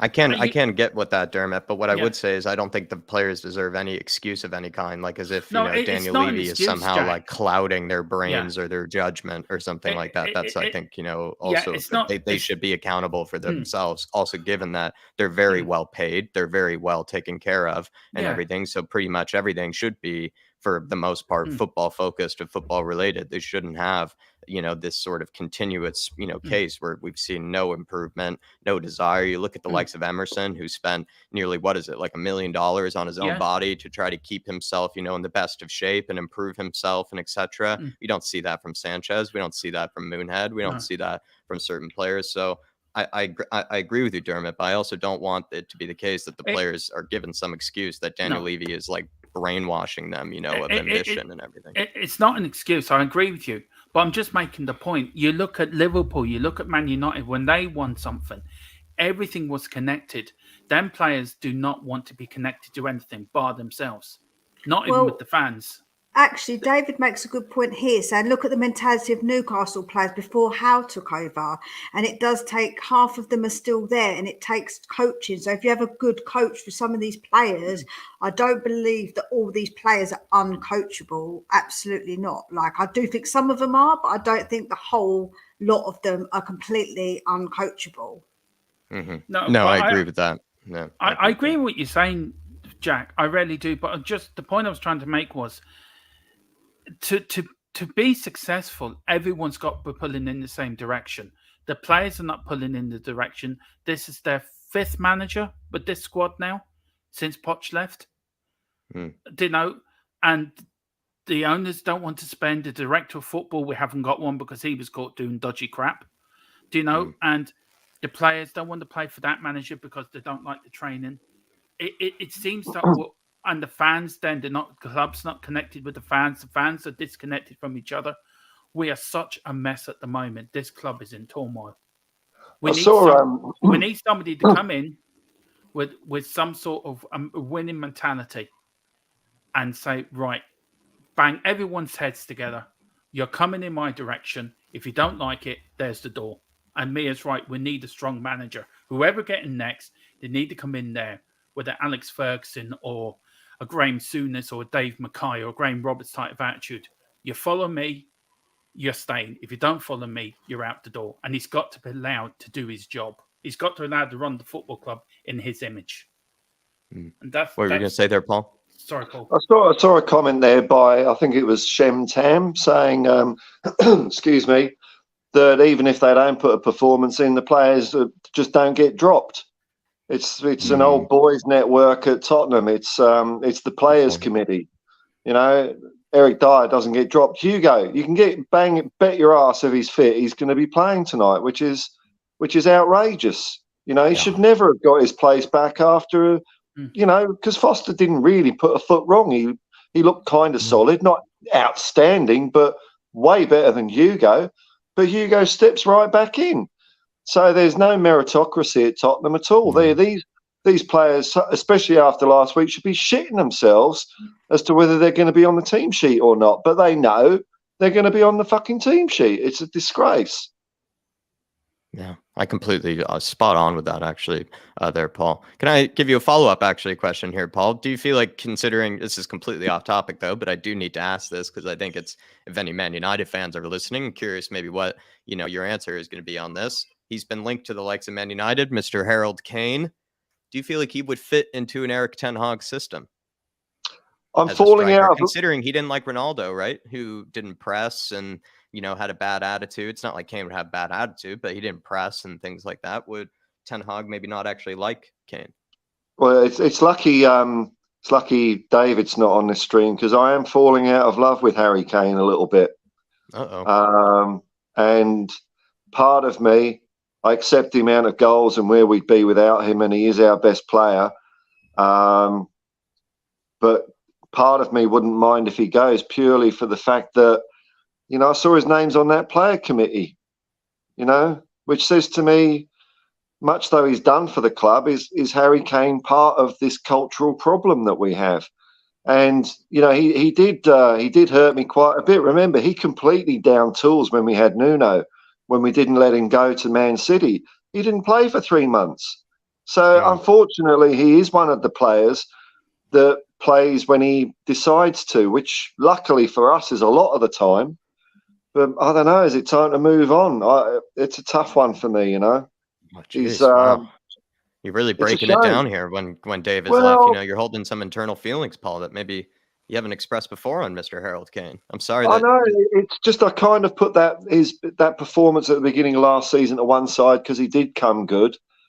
But now, players committee, so he's in there with, what was it, Dyer, Højbjerg, Davies, Lloris. These are the players that have been around in our club, and we often say we've had players that have been in our club way longer than they have, that they should have been.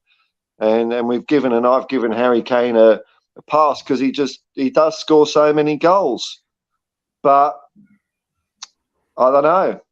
A lot of people are coming out right here. It's almost like Dave has kept everybody silent. People in the chat are saying, I agree with Paul. I've always been wanting to say this. Don't worry. He doesn't silence me, Jack, on my views on Harry Kane. No, that's for sure. That's for sure. Yeah. He's got the most goals, and I get it. If we sell him, we're not going to have enough money to buy a replacement because he's one of the best in the world. But maybe if we want to clean up the attitude at Tottenham, I don't know. Harry Kane, let's see what he does today, Do you know what my point would be, Paul, is that no player is bigger than a club. Good, big clubs sell their best players. They're not afraid to do that. They're not afraid to start again and get a new player in. But it just seems like we're just so afraid to not have Harry Kane, and I don't think that's how it should be, because no player is bigger than the club. Even if he is our best player, no player is bigger than the club. That's how I view it, and it's not a popular opinion. I've said this for a while. Me and Dave have been back and forth on it many a time about how I feel about Harry Kane, but that's how I see it. Well, we're not Harry Kane FC. Steve Perryman brought up an interesting point. He said that when Conte was sacked, the owners would have probably consulted with the players or this players committee as to who should replace him, and so they might well have said keep Stellini on. So there you go. That's player power, keeping a man that's out of his depth in the job.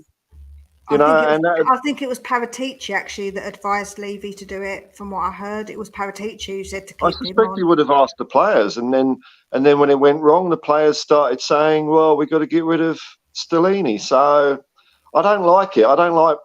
Look, I get it. I get it in the old days where players were just traded around against it. They had no say in their own destiny. So the power dynamic was way over in the owners and managers' favour.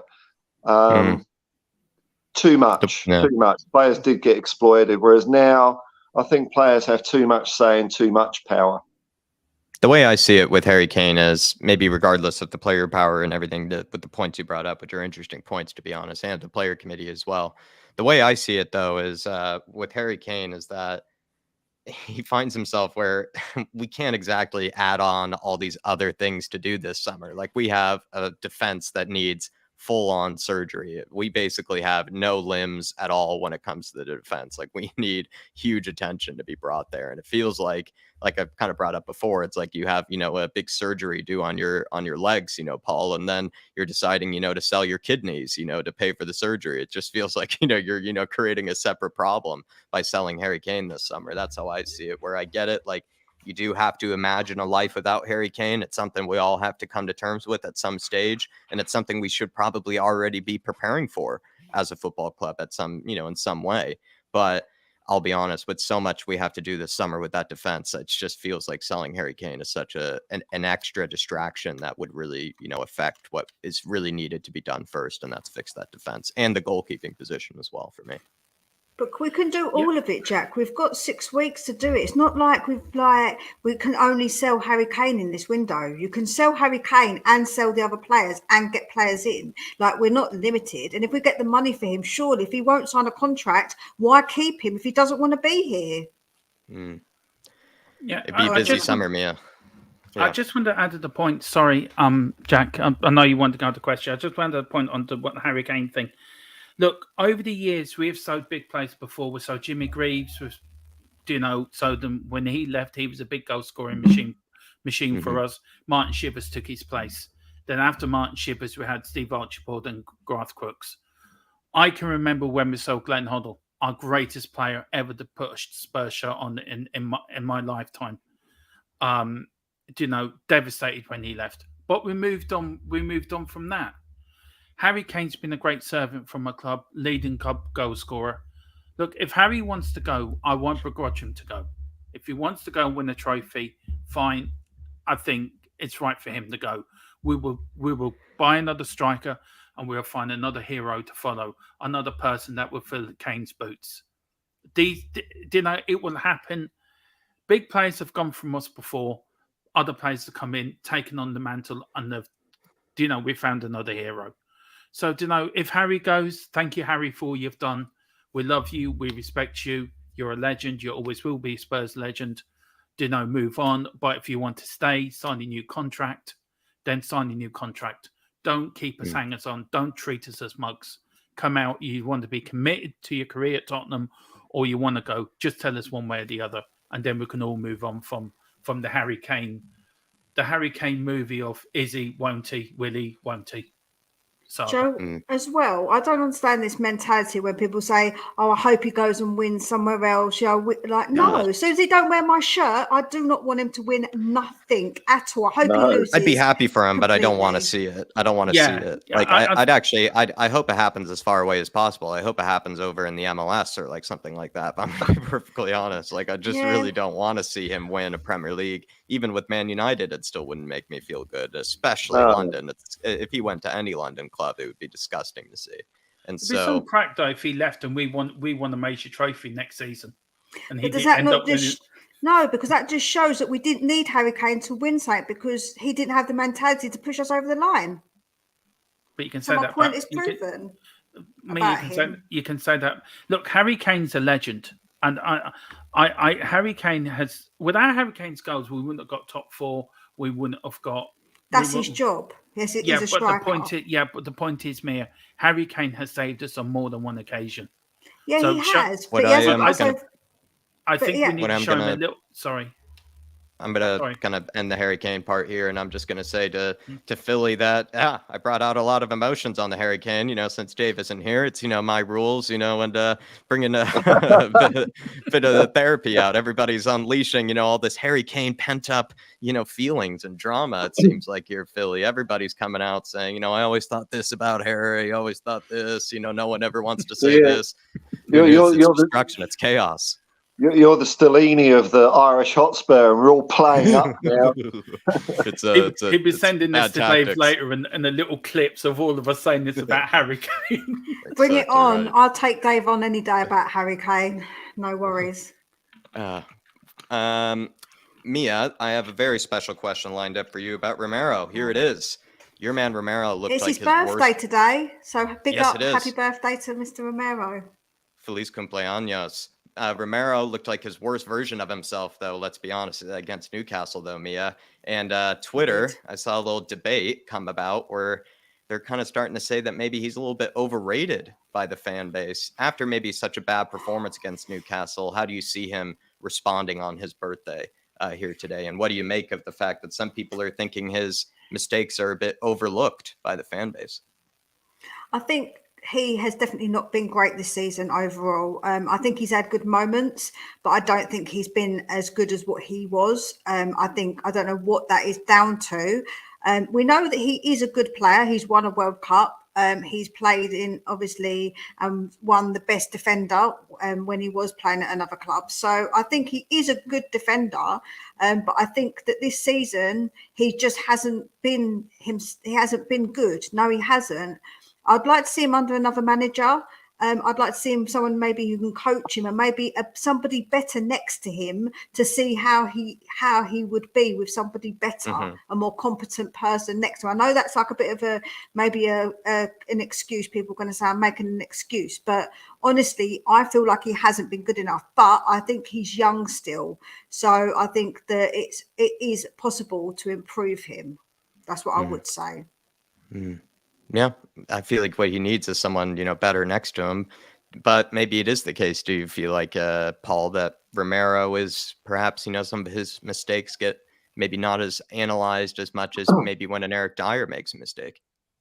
Well, I heard Danny Kelly on the View from the Lane podcast say that it's like Romero's won the World Cup and he's retired. And I get what he's saying that, and I think it's a mixture of. I mean, he is surrounded by dog shit, especially without Emerson there. You know, Porro just runs away from people, and then we know what the story is on the other side. It's just terrible.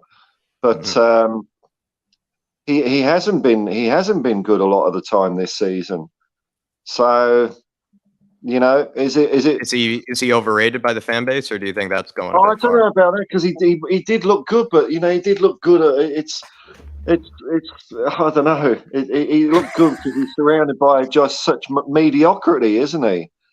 It always feels good when I get an "I don't know" sort of answer. I think he is good, and I think he is good, and he can be good, but we seem to have a habit at Tottenham of players coming in and playing well for 6 months and then not turning up. Like Kulu, he's done it this year. Romero, I think to a lesser extent, but I mean, he was bloody awful last week, man. He was really bad. But I think we're more inclined to want to give him a pass, because if we don't give him a pass, then we've got no bloody hope at the back. You know, we want to cling on to some, like that we've got some form of defence, please. So we're desperate. If anything, I actually think probably it might not be a coincidence that maybe Eric Dyer's best version of himself, it's a terrible version nonetheless, has probably come when he's had Romero playing really good as well, you know, alongside him. I think Romero, as maybe much as he still has a lot to learn, brings the best out of everybody else too. He has that sort of fighter's mentality that sort of breathes into the team too. He makes people want to defend. He makes people hungry to defend. But it is true that, I mean, Sunday was like an atrocious performance from him. He just, from the very get-go, just seemed to have maybe, I don't know, it's like he didn't put on the right brain or just didn't put on the right head. He didn't screw his head the right way. It felt like Mia, you know, he didn't give his head a wobble like you. No, it looked like he didn't give a shit as well. That was the thing I found disheartening. The close up of him was just like, oh yeah, you know, whatever.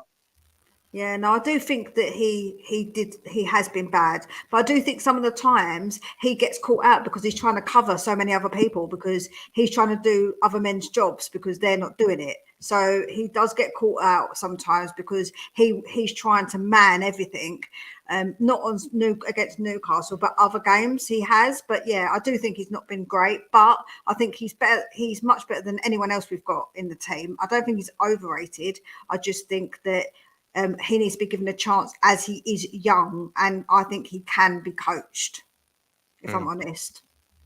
No, he's not a perfect player yet by any means, but I think the way I also put it with Romero too, is that if you were to, let's say, sell Romero this summer window, look at the clubs that maybe might be interested in him, and maybe that will tell you how good he is, right? I bet you would see some of the better clubs around Europe, you know, being very interested in bringing him, you know, back into things, or bringing him over to their side. So it's like, you know, don't, you know, I think it's appropriate, right, to hold everybody accountable. We do want to hold people to the same sort of standard, but I think Romero is somebody who is the future for Spurs, and I think we would be making a great mistake if we were to sort of, you know, isolate him and put him in that same bracket, maybe that we do sometimes other players to a degree.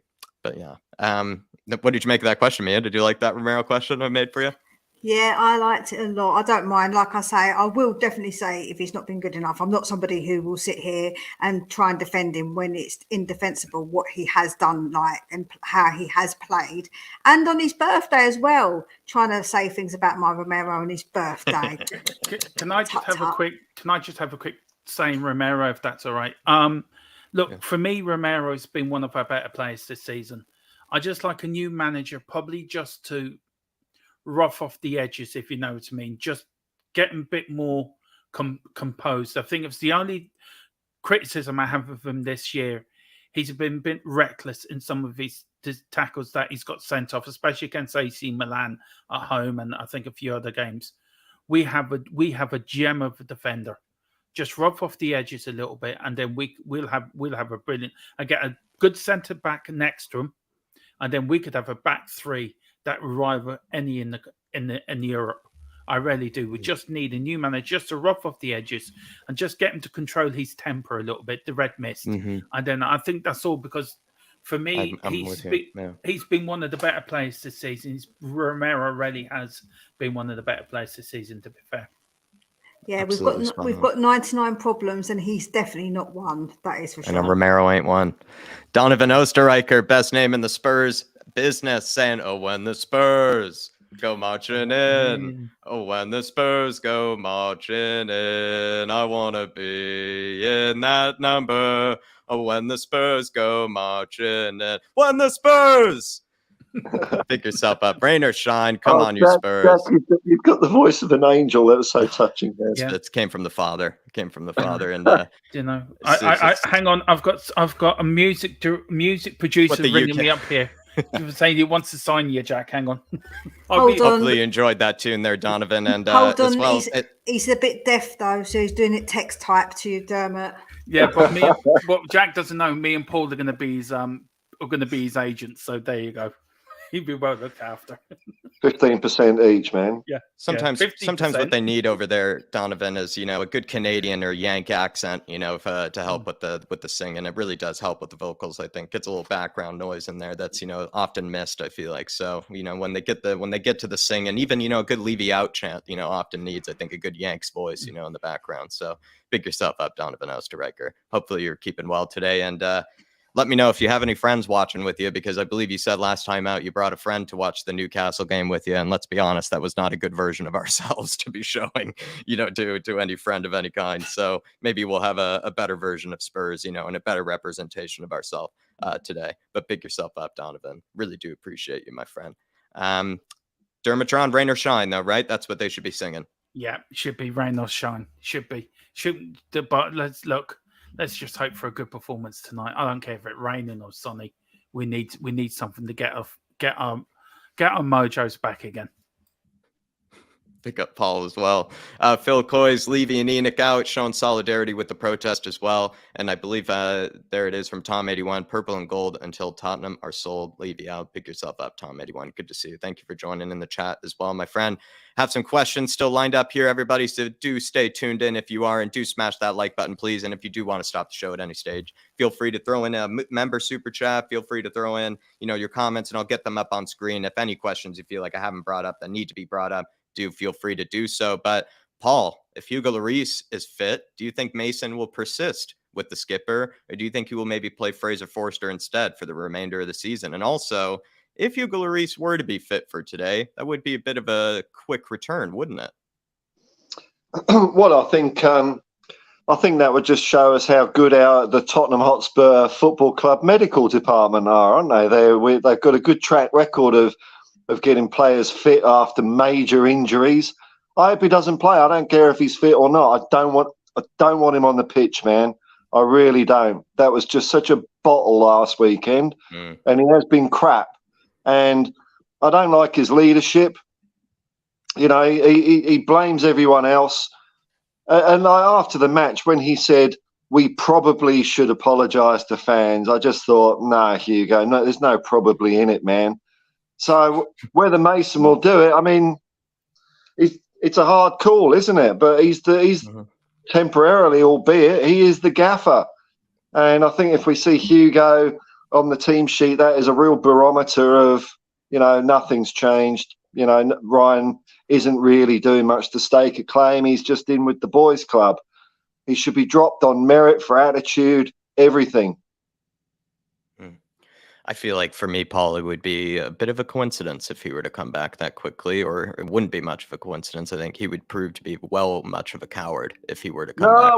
No. It was a genuine injury. It's just that we've got such good medical staff that they can cure anything. That's my point. That's right. Our astounding medical team brought them in. The medical team that seems to never give any ETA of any kind. Somehow they were a quick return. We've got Dr. Harold Shipman giving out the medicine, and Peter Sutcliffe with the hammer, and it just fixes them up straight away. So, yeah, no, he wasn't bloody injured. Don't give me that bollocks. He wasn't injured. He bottled it.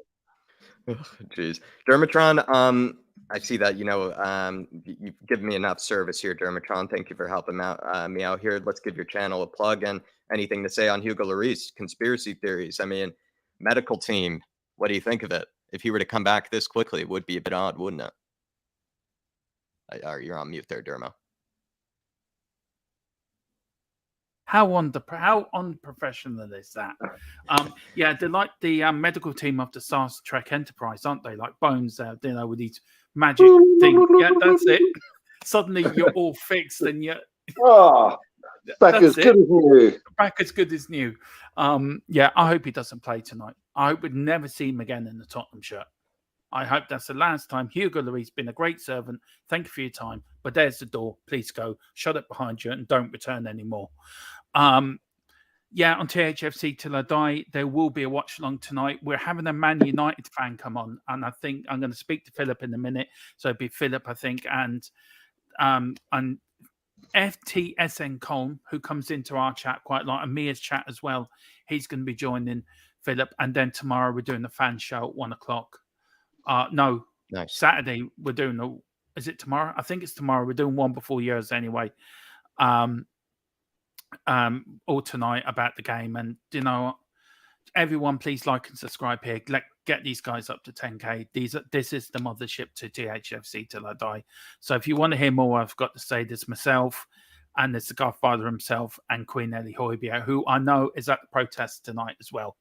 So she'll be sending me videos and interviews. So we will be getting them up on the channel. And remember, everyone, wear the Wexford colours with pride to Tottenham or sold.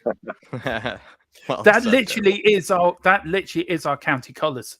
Purple and gold. It's gas. It really is. Didn't know there were so many Wexford fans and UW Husky fans, over in the North London area. Exactly right, but Dermot. Again, it's always a privilege to share a screen with Mia and Paul and yourself, Jack. So thank you very much for having me on this. It's been a privilege as always. Thank you, Dermatron. And everybody go on over to his channel, show him some support. And please, I know there are plenty in here that definitely haven't subbed. So please head on over to Dermatron's and go check out what he has to offer. Plenty coming up. And also, I'm looking forward to those interviews from the likes of Ellie. That sounds really good. Thank you, Dermot. No, thank you very much. See you later. Score prediction. Oh, do you know what? I'm going to be really out there. I have a feeling in my stomach. 6-1 Spurs tonight. Leighton, cover your ears, Leighton. Cover your ears. Happy times at their best. Big up, Dermatron. See you soon, brother. See you later. God bless you all. Bye-bye. All right. Catch you, brother. Catch you later.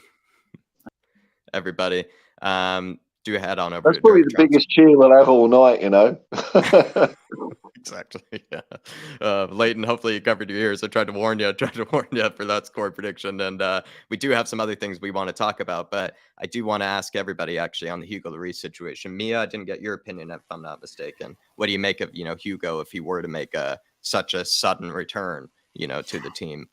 Joe, what? If I was one of our own players, I would have slide kicked him to make sure that he definitely had an injury. Now, I wouldn't say that often, but honestly, I don't want him back. And it just shows that Mason hasn't got the guts to do it. And that would be such a shame because he could show himself as somebody who is going to come in and not allow this to happen. But I just don't think he will, Jack, if I'm honest. I really don't. I really don't at all. I think that we're going to see a Lloris in the goal. I'm going to be honest, and it's a shame because when there's Forster, I do feel a bit more safer when we're playing out from the back, and he just brings a bit more confidence. So it's such a shame that Lloris definitely will be back, and they've obviously got some magic, some voodoo going on at our ground for that to happen because no one else recovers that quickly. All I'm going to say is that if he really were injured, you would think that as a goalkeeper, it is a bit odd that he persisted with it until halftime. Like, it just feels like a position you just wouldn't risk it. Like, if you really were sort of, you knew you can't make a save, or that maybe certain movements just aren't possible. It's not exactly a position where you can sort of, walk it off, type of a position. Like, it could cost you goals, and if it did cost us goals, then I don't really care. I think I'm just as pissed at him, because then if that case, then he's kind of, hurting us. He's causing us further, kind of harm and torment in the game. And so it really doesn't matter. I don't think he made himself look good in any light, because if he was trying to persist through an injury, that put us in, further trouble. And then if it isn't actually any injury of any kind, then he proves to be a huge coward, and he proves to be a guy that's, willing to, sort of abandon his teammates when times get tough, even though everybody else didn't have a good attitude. And even though everybody else deserves plenty of shame as well, he abandoned all of them. And that's our captain as well. And I mean, That's what makes Paul, I it mean, I know worse. you've seen much better captains before him, but let's be honest, he's Oh, proven to be one of the worst captains in history if it's the case that, he makes somehow a return, I think, like that. He froze. what? Sorry, talking to I me? meant to ask you that, Paul. I meant to ask you that. Do you think Hugo is showing to be one of maybe the worst captains in history, with his behavior? Probably. I mean, if I compare him to like Steve Perryman, Gary Mabbott, Ledley King, there's not a patch on any of those. When we were leaking goals, where was the kick up the arse to the rest of the players or some sort of show of confidence? He just ran away, really, didn't he? And I always get suspicious of players when they say I'm retiring from international duty to focus on my club career. I think as Hugo has just done with France, that means the writing was on the wall for France, and he wanted to make it look as if he was taking his destiny into his own hands, where you wait till you get dropped by your country. That's the way it should go. And look, if he plays, can you imagine being Foster or Mundell or Devine looking at that sack of shit that was out last week? And if none of them get picked, they must be thinking, well, what the fuck do we have to do? I mean, they do that and we don't get a game in. There's no future for us at Tottenham Hotspur. Yeah, I feel bad for Forster. Yeah. Sorry? I feel bad for Forster. I completely agree. He must be shaking his head every week, I think, with the club preference, the preferential treatment, the lack of a meritocracy whatsoever. And then also, what I would say too, Paul and Mia, is that if you've ever been 5-0 down in 20 minutes, a lot of times is that if you did have an injury that was serious or an injury of some kind, most people would kind of just sub themselves right off. They'll be happy to get out of there. They'll be happy to not, have any excuse not to be involved in it any further. I think it's kind of a human sort of instinct to kind of be that way. Like if you did, pull a hammy or maybe something in the leg tweaked a little bit, or in his case, I think, something strained muscle of some kind. If you're 5-0 down, I mean, you would probably sub yourself up knowing that, you can basically escape, all the pressure and escape, all the, the further torture really. And so I think if it was a real injury of any kind, he would have subbed himself off sooner. That's what I believe too. He wasn't limping. I didn't see anyone limping. Yeah. What do you make of my theory there, Mia? Last thing on Lloris. Yeah, I completely agree. It was almost like that his cowardness, that was the only thing that was showing for me. He was a complete and utter coward, and it showed. And I think that's disgusting that that's our leader, that's our captain. Like, that is not someone that you want to admire if that's the way he's going to bloody well behave. It's disgraceful, absolutely disgraceful. And it's just honestly, it just wound me up so much when that happened. He's our captain and part of this bloody players committee, though, isn't he? So that's the problem, Paul. We need to sort this out. That's why we need to get rid of them. The ones that are in it, they need to go. All of them. So we'll see all of them on the team sheet because they'll just go crying to Daniel Levy if they're not playing. You're right, Mayor. That we need to get rid of all of those. All of those. They're setting the tone, the culture of the whole club. And we get players in and they get infected by it. They see these guys not giving a toss for every game, and then other players stop putting in a shift. Give the captain's armband a skip if he's playing because he was giving them a bollocking. And also, how does it look for them players who think they get away with absolutely everything? I don't, and they're getting away with it because they're in this little club. It's terrible because that gives the really bad impression on new players because they're looking at them thinking, why are they getting away with it week in, week out? Why are they allowed to do whatever the heck they want? Come off at halftime saying they're injured. Like it just don't look very good on our younger players or players that come into the club. That's not the attitude you want to see your fellow players having. You want them all to fight equally, but they're not because they're like the boys' club and they get away with it. It's just terrible.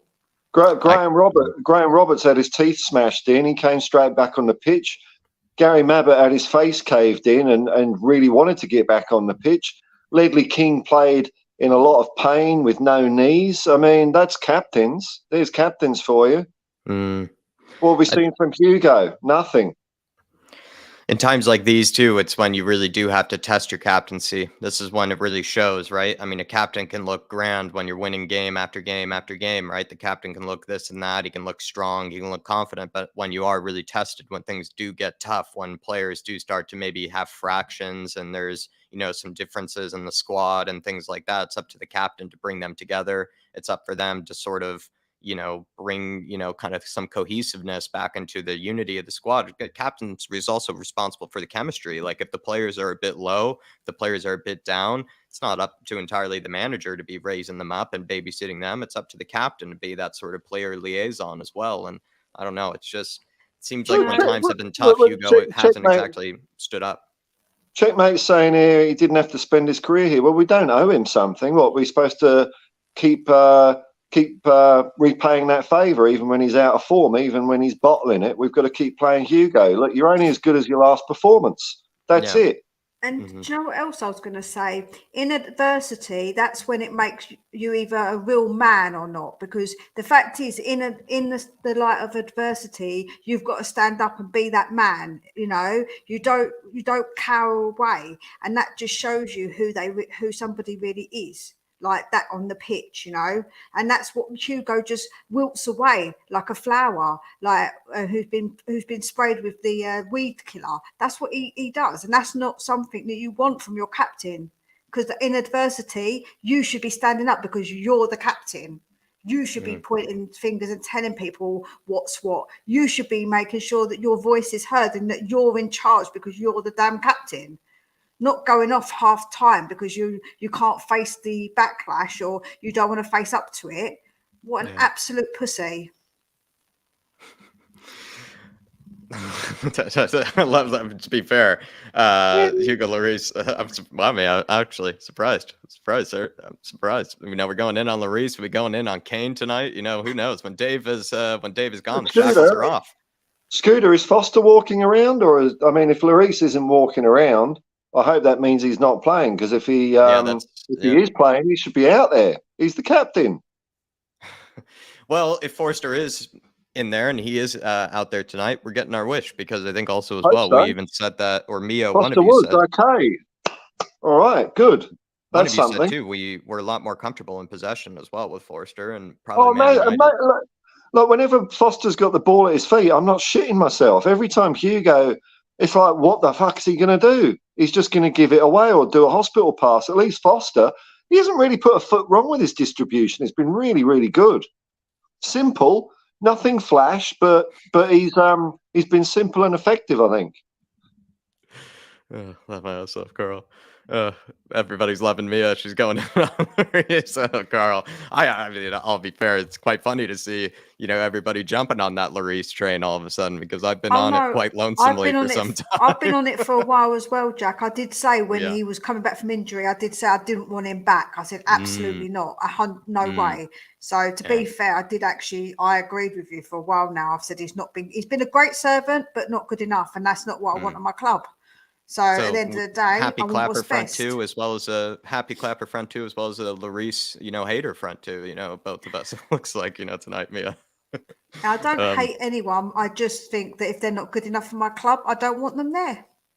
Yeah, well, after recent performances, I just don't even care if it's down to quality. It's just more down to whether they're good representatives of our club and good ambassadors of our club. And I don't think Hugo's been one of recent. That's for sure. But 5 minutes away from lineup here, everybody. I think we'll put it up on screen and just maybe wait a few minutes here. So I might ask some lineup questions. Kulusevski has been a bit of a mystery of recent for me, Paul. He looks to be kind of doing the right things, but is sort of lacking that final punch. Why do you think maybe he's been struggling, and should maybe Richarlison or Danjuma be given a chance instead today? Well, I was giving him the benefit of the doubt last week on the build-up. I was saying that he's coming back from a hamstring, which might still be in his mind. But I think I've run out of patience. Like last week, I was saying we've got to be patient. But he was one of the players that didn't show up last week, and he would have been the player I would have taken off instead of Sarr. I think I would go, Richarlison's probably more suited to that side, isn't he? But Richarlison was one of the shirt swappers. So bugger it, Yeah. put Dan Jr. on, give him a go. Any of the non-shirt swappers could, leg Don't ahead. want him, I man. agree. I don't I want. agree. Look, it was disgusting. And Steve Perriman talked about this. You could see players doing the old covering their hands, but you could see their eyes were smiling and laughing. And Perisic and Richarlison were two of them. So, they've got to work to earn back my respect, I think. But yeah, bugger it. Get cool off and put Dan Juma on. Give him a go, or Mundell or someone. That's you saying, why can't anybody pronounce it? I think I do it pretty well. I think I say Forster. I think I say Forster. I think I say Forster, isn't it? Fraser Forster. Forster. I say Foster because there's a place in Australia that's spelt the same way, but it's pronounced Foster for some pretty bad beer too. Australians, eh?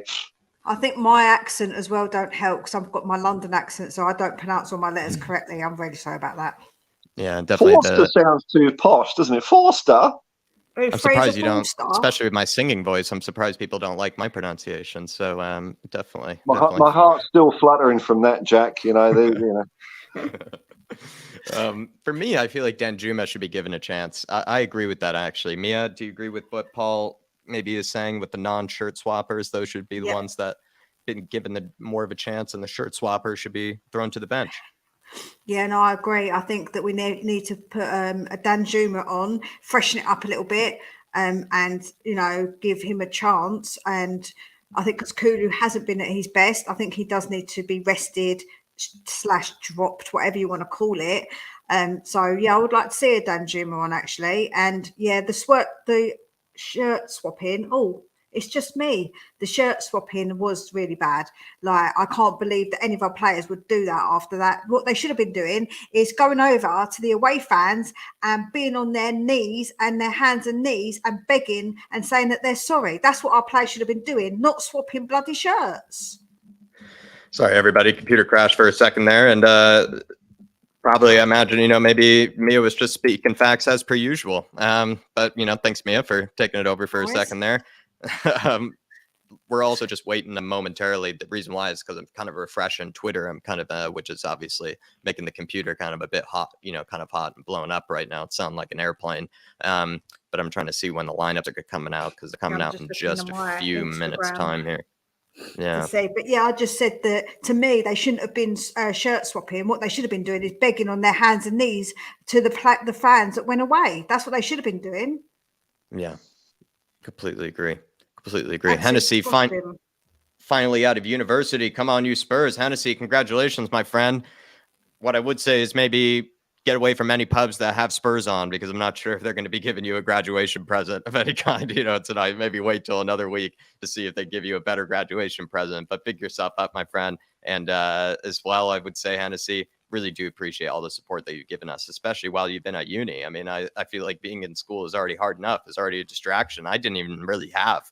I feel like I don't even know how much I was really aware of sort of kind of like Spurs YouTube and everything like during that time when I was in uni and everything. So Hennessy, do appreciate your support and finding the time to sort of watch us, during your busy life, I imagine. And plenty of people hopefully are around you tonight to celebrate. Big yourself up, Hennessy. Really appreciate you, my man. Come on, you Spurs.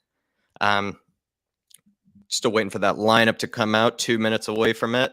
But yeah, I think Danjuma, should be given a chance ahead. And also he's scored, wasn't it, against the likes of Bournemouth, wasn't it? So he could be, his goal per minute ratio has got to be really good, isn't it? What else does he have to do? He's never been given a chance, and anytime he scores, they drop him to the bench for a few more games. It's a bad Danjuma is probably what they're saying. Donovan Osterreicher going for a 2-1. Redknapp is spot on. Romero is out. Lloris is out. Davies is back. It's the lineup coming out. People, let me see here. I can't see it, and I'm on the Instagram. I'm refreshing. Yeah, I'm waiting for it too. So I've not seen it yet. Big up the Phil Army. Good to see everybody. Yeah, still waiting for it. But yeah, I throw up Danjuma. I do like Richarlison, but the fact that he was part of the shirt swapping crew, definitely don't like that. Skip and Højbjerg, though, guys. I mean, could one of them be dropped today, or would we more likely want to see a midfield three? I don't know. I don't know if we're going to have a midfield three, but I wouldn't mind seeing Sarr anyway, because I think he deserves a chance. I think he was a bit of sacrificial lamb, and I think it was a bit unfair on the kid because he was put further back when really we didn't want him in that position. We wanted either Skip or Højbjerg to cover that part. But they didn't. They put Sarr there, and I think that was a bit of a mistake. And I think that he got taken off, bless him. And I wouldn't mind seeing him given a chance, if I'm honest. Oh, here we go. Here we are, What is everybody. it? Forster's in goal. Foster. Yes. Romero has not been dropped. Thank the Lord. Dyer, Longley, you. Pedro Porro, Højbjerg, Skip, Perisic, Son, Kane, Richarlison. The shirt swapper is in, Oh. Paul. It looks like it might be a 3-4-3. 3-4-3, yeah. I'm thinking it's a 3-4-3 by the looks of things. I do like the inclusion of, regardless of the shirt swapping, I do like seeing Richie back in the lineup, though, because I think if he's playing on the right, he's actually been quite good down the right-hand side of recent. And he also is more of a presence in the box, which I feel like we've been lacking. And he is just a different sort of guy than Kulusevski. Kulusevski, I think, just needed to be dropped and rotated regardless. But Skip and Højbjerg, I'm a bit worried about that. I feel like they haven't been too good of recent, and this is going to be a huge test. Man United have quality midfielders. It's probably where more of their strength kind of is, if I'm not mistaken. And Christian Eriksen, Casemiro, if they have Bruno Fernandes as well, I could see the midfield getting overrun. So hopefully Højbjerg and Skip have their best version of themselves, but recently they definitely haven't been showing it. Longley and it's good. I'm kind of happy to see Longley return back to the lineup. At least in possession will be a lot better. Defensively, he is a bit questionable, but I think it is good to see him back in the lineup. And thinking as well, Dyer, Romero. I mean, we kind of knew that was always going to be the case. Pedro Porro, definitely going to be an interesting one if he's coming up against Marcus Rashford. That's probably where they're going to be targeting us, is down that right side. That's going to be a huge target for them, Pedro Porro. But yeah, any thoughts on the lineups, guys, before we kind of wrap up here? I mean, it's not that surprising. I'm glad Forster is in goal, but I don't know. Like I said, I'd like to see Austin Mundell. Vine's not even on the bench. I just give them a go because, oh God, Dan Juma's not playing. Richarlison. I don't know. I think we're going to get bollocks down the left-hand side, aren't we? Well, sounds like we're not saying 6-1 like you thought we were going to be saying at the end of this, Paul. No, I'll give you my prediction when you ask, and it's going to be delusional as usual. But I don't know. I mean, a lot of those players didn't turn up last week, and they just walked straight back into the team. There's a couple of changes there, but not a lot really, is there? And you know. Nothing has changed about Richarlison. I guess Longley is. I don't think Longley was in the lineup last week, if I'm not mistaken. So that's also. He was injured, Joe, wasn't he? So. Yeah. Mm-hmm. Well, the Man United have got De Gea, Lindelof, Fernandes, Rashford, Eriksen, Casemiro, Dalot, Anthony, Shaw, Sancho, and Wan-Bissaka. Wan-Bissaka will also be tough because he's coming up against Sonny, if I'm not mistaken. And he's kind of been playing quite well of recent, actually, Wan-Bissaka. So that doesn't fill me with much hope, I'm going to be honest. Well, speaking of your hope. Sorry, Paul. I'd have liked to have seen Sarr. Sarr offers more than either Skip or Højbjerg, and probably out of the two, just because Skip, even though he was crap, at least he tried. I would be dropping Pierre. Because remember, Skip and Sarr didn't do too bad a job when we played in the San Siro against Milan. You know, they were not really to fault for us playing a bit average. I'd love to see more time for Sarr. I think he's a player that's he's got something about him. Yeah, completely agree. By the way, someone says I didn't read it with structures because that's the way the Man United website, same with Spurs. Page, that's how they put it out. So same with Spurs. Yeah, it's the same thing. Yeah, it's the same thing. They don't really give you any order. It's a shame Maguire's not playing. I'd give us more of a chance. Yeah, that's what I thought. I thought he would be included too, as well. I really did. It's not going to be the battle of the worst defenses in the league. Turns out, maybe if he's missing, then Mia, can we give yourself, a a plug, please, of Spurs Between the Lines. Thank you for helping me out today. Thought you No did a worries. fabulous job. And hopefully you enjoyed my Romero question and some of the good debate that we had today and everything. And Of yeah, it's a course. brave one that you have done today, because I feel like this wasn't the easiest game for us Spurs fans to show up for, or, No. get, much behind. So thank you. Yeah, if you don't know, then give your head a wobble. Go over to Spurs Between the Lines.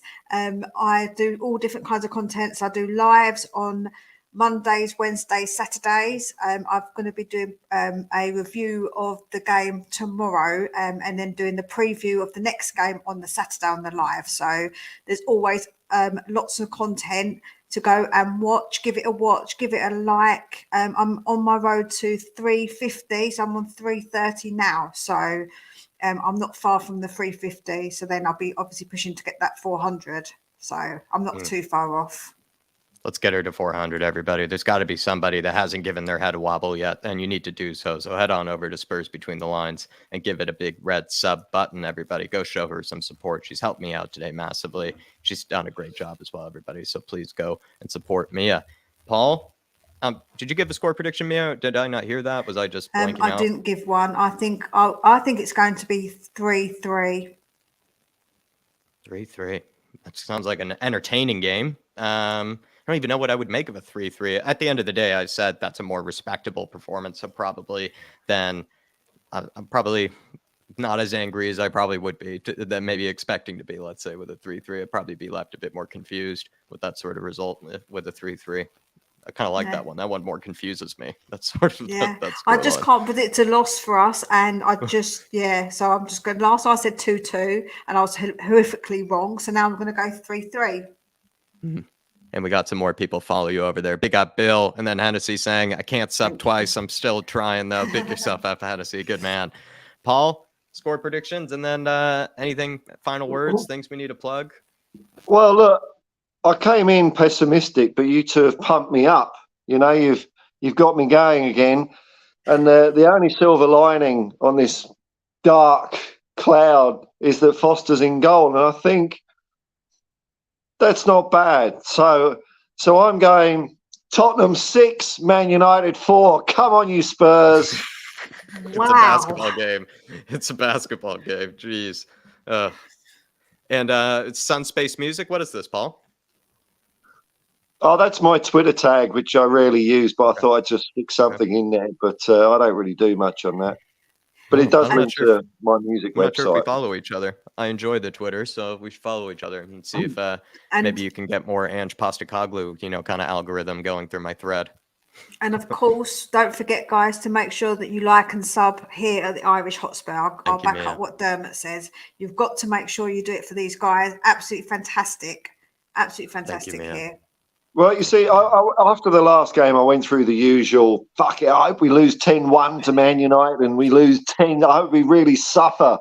But now I want us to win, because I think the more we win now, the more chance we've got of getting Ange Postecoglou. If we lose tonight, then it's going to be sacking Ryan Mason, our interim coach, and probably getting the hipster in skinny jeans in. And I don't want that. I want us to win and then all be in open arms when Big Ange comes down from north of the border. I think all there's left for interims is either Daniel Levy or the tea lady, I think, to be hired. So whichever choice. Paul, what I'll do, I'll send my mum to go and greet him, because she's just come back with loads of nice goodies from Cyprus. So he'd be feeling right at home at Tottenham, because there's loads of shops around there selling all the Greek food as well. There's plenty of them around there, so he'll be sorted. Yeah, David's Outlad is in the house. David's Outlad is in the house. Hello, lads. 3-2 to the Spurs tonight. Optimistic as usual. Come on, you Spurs. You'll be happy clapping alongside me.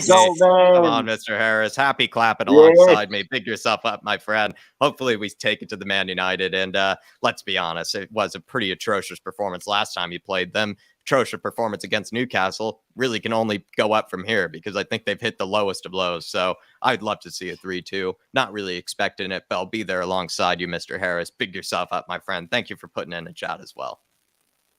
Good man. And then Welsh Gal saying, let's do this.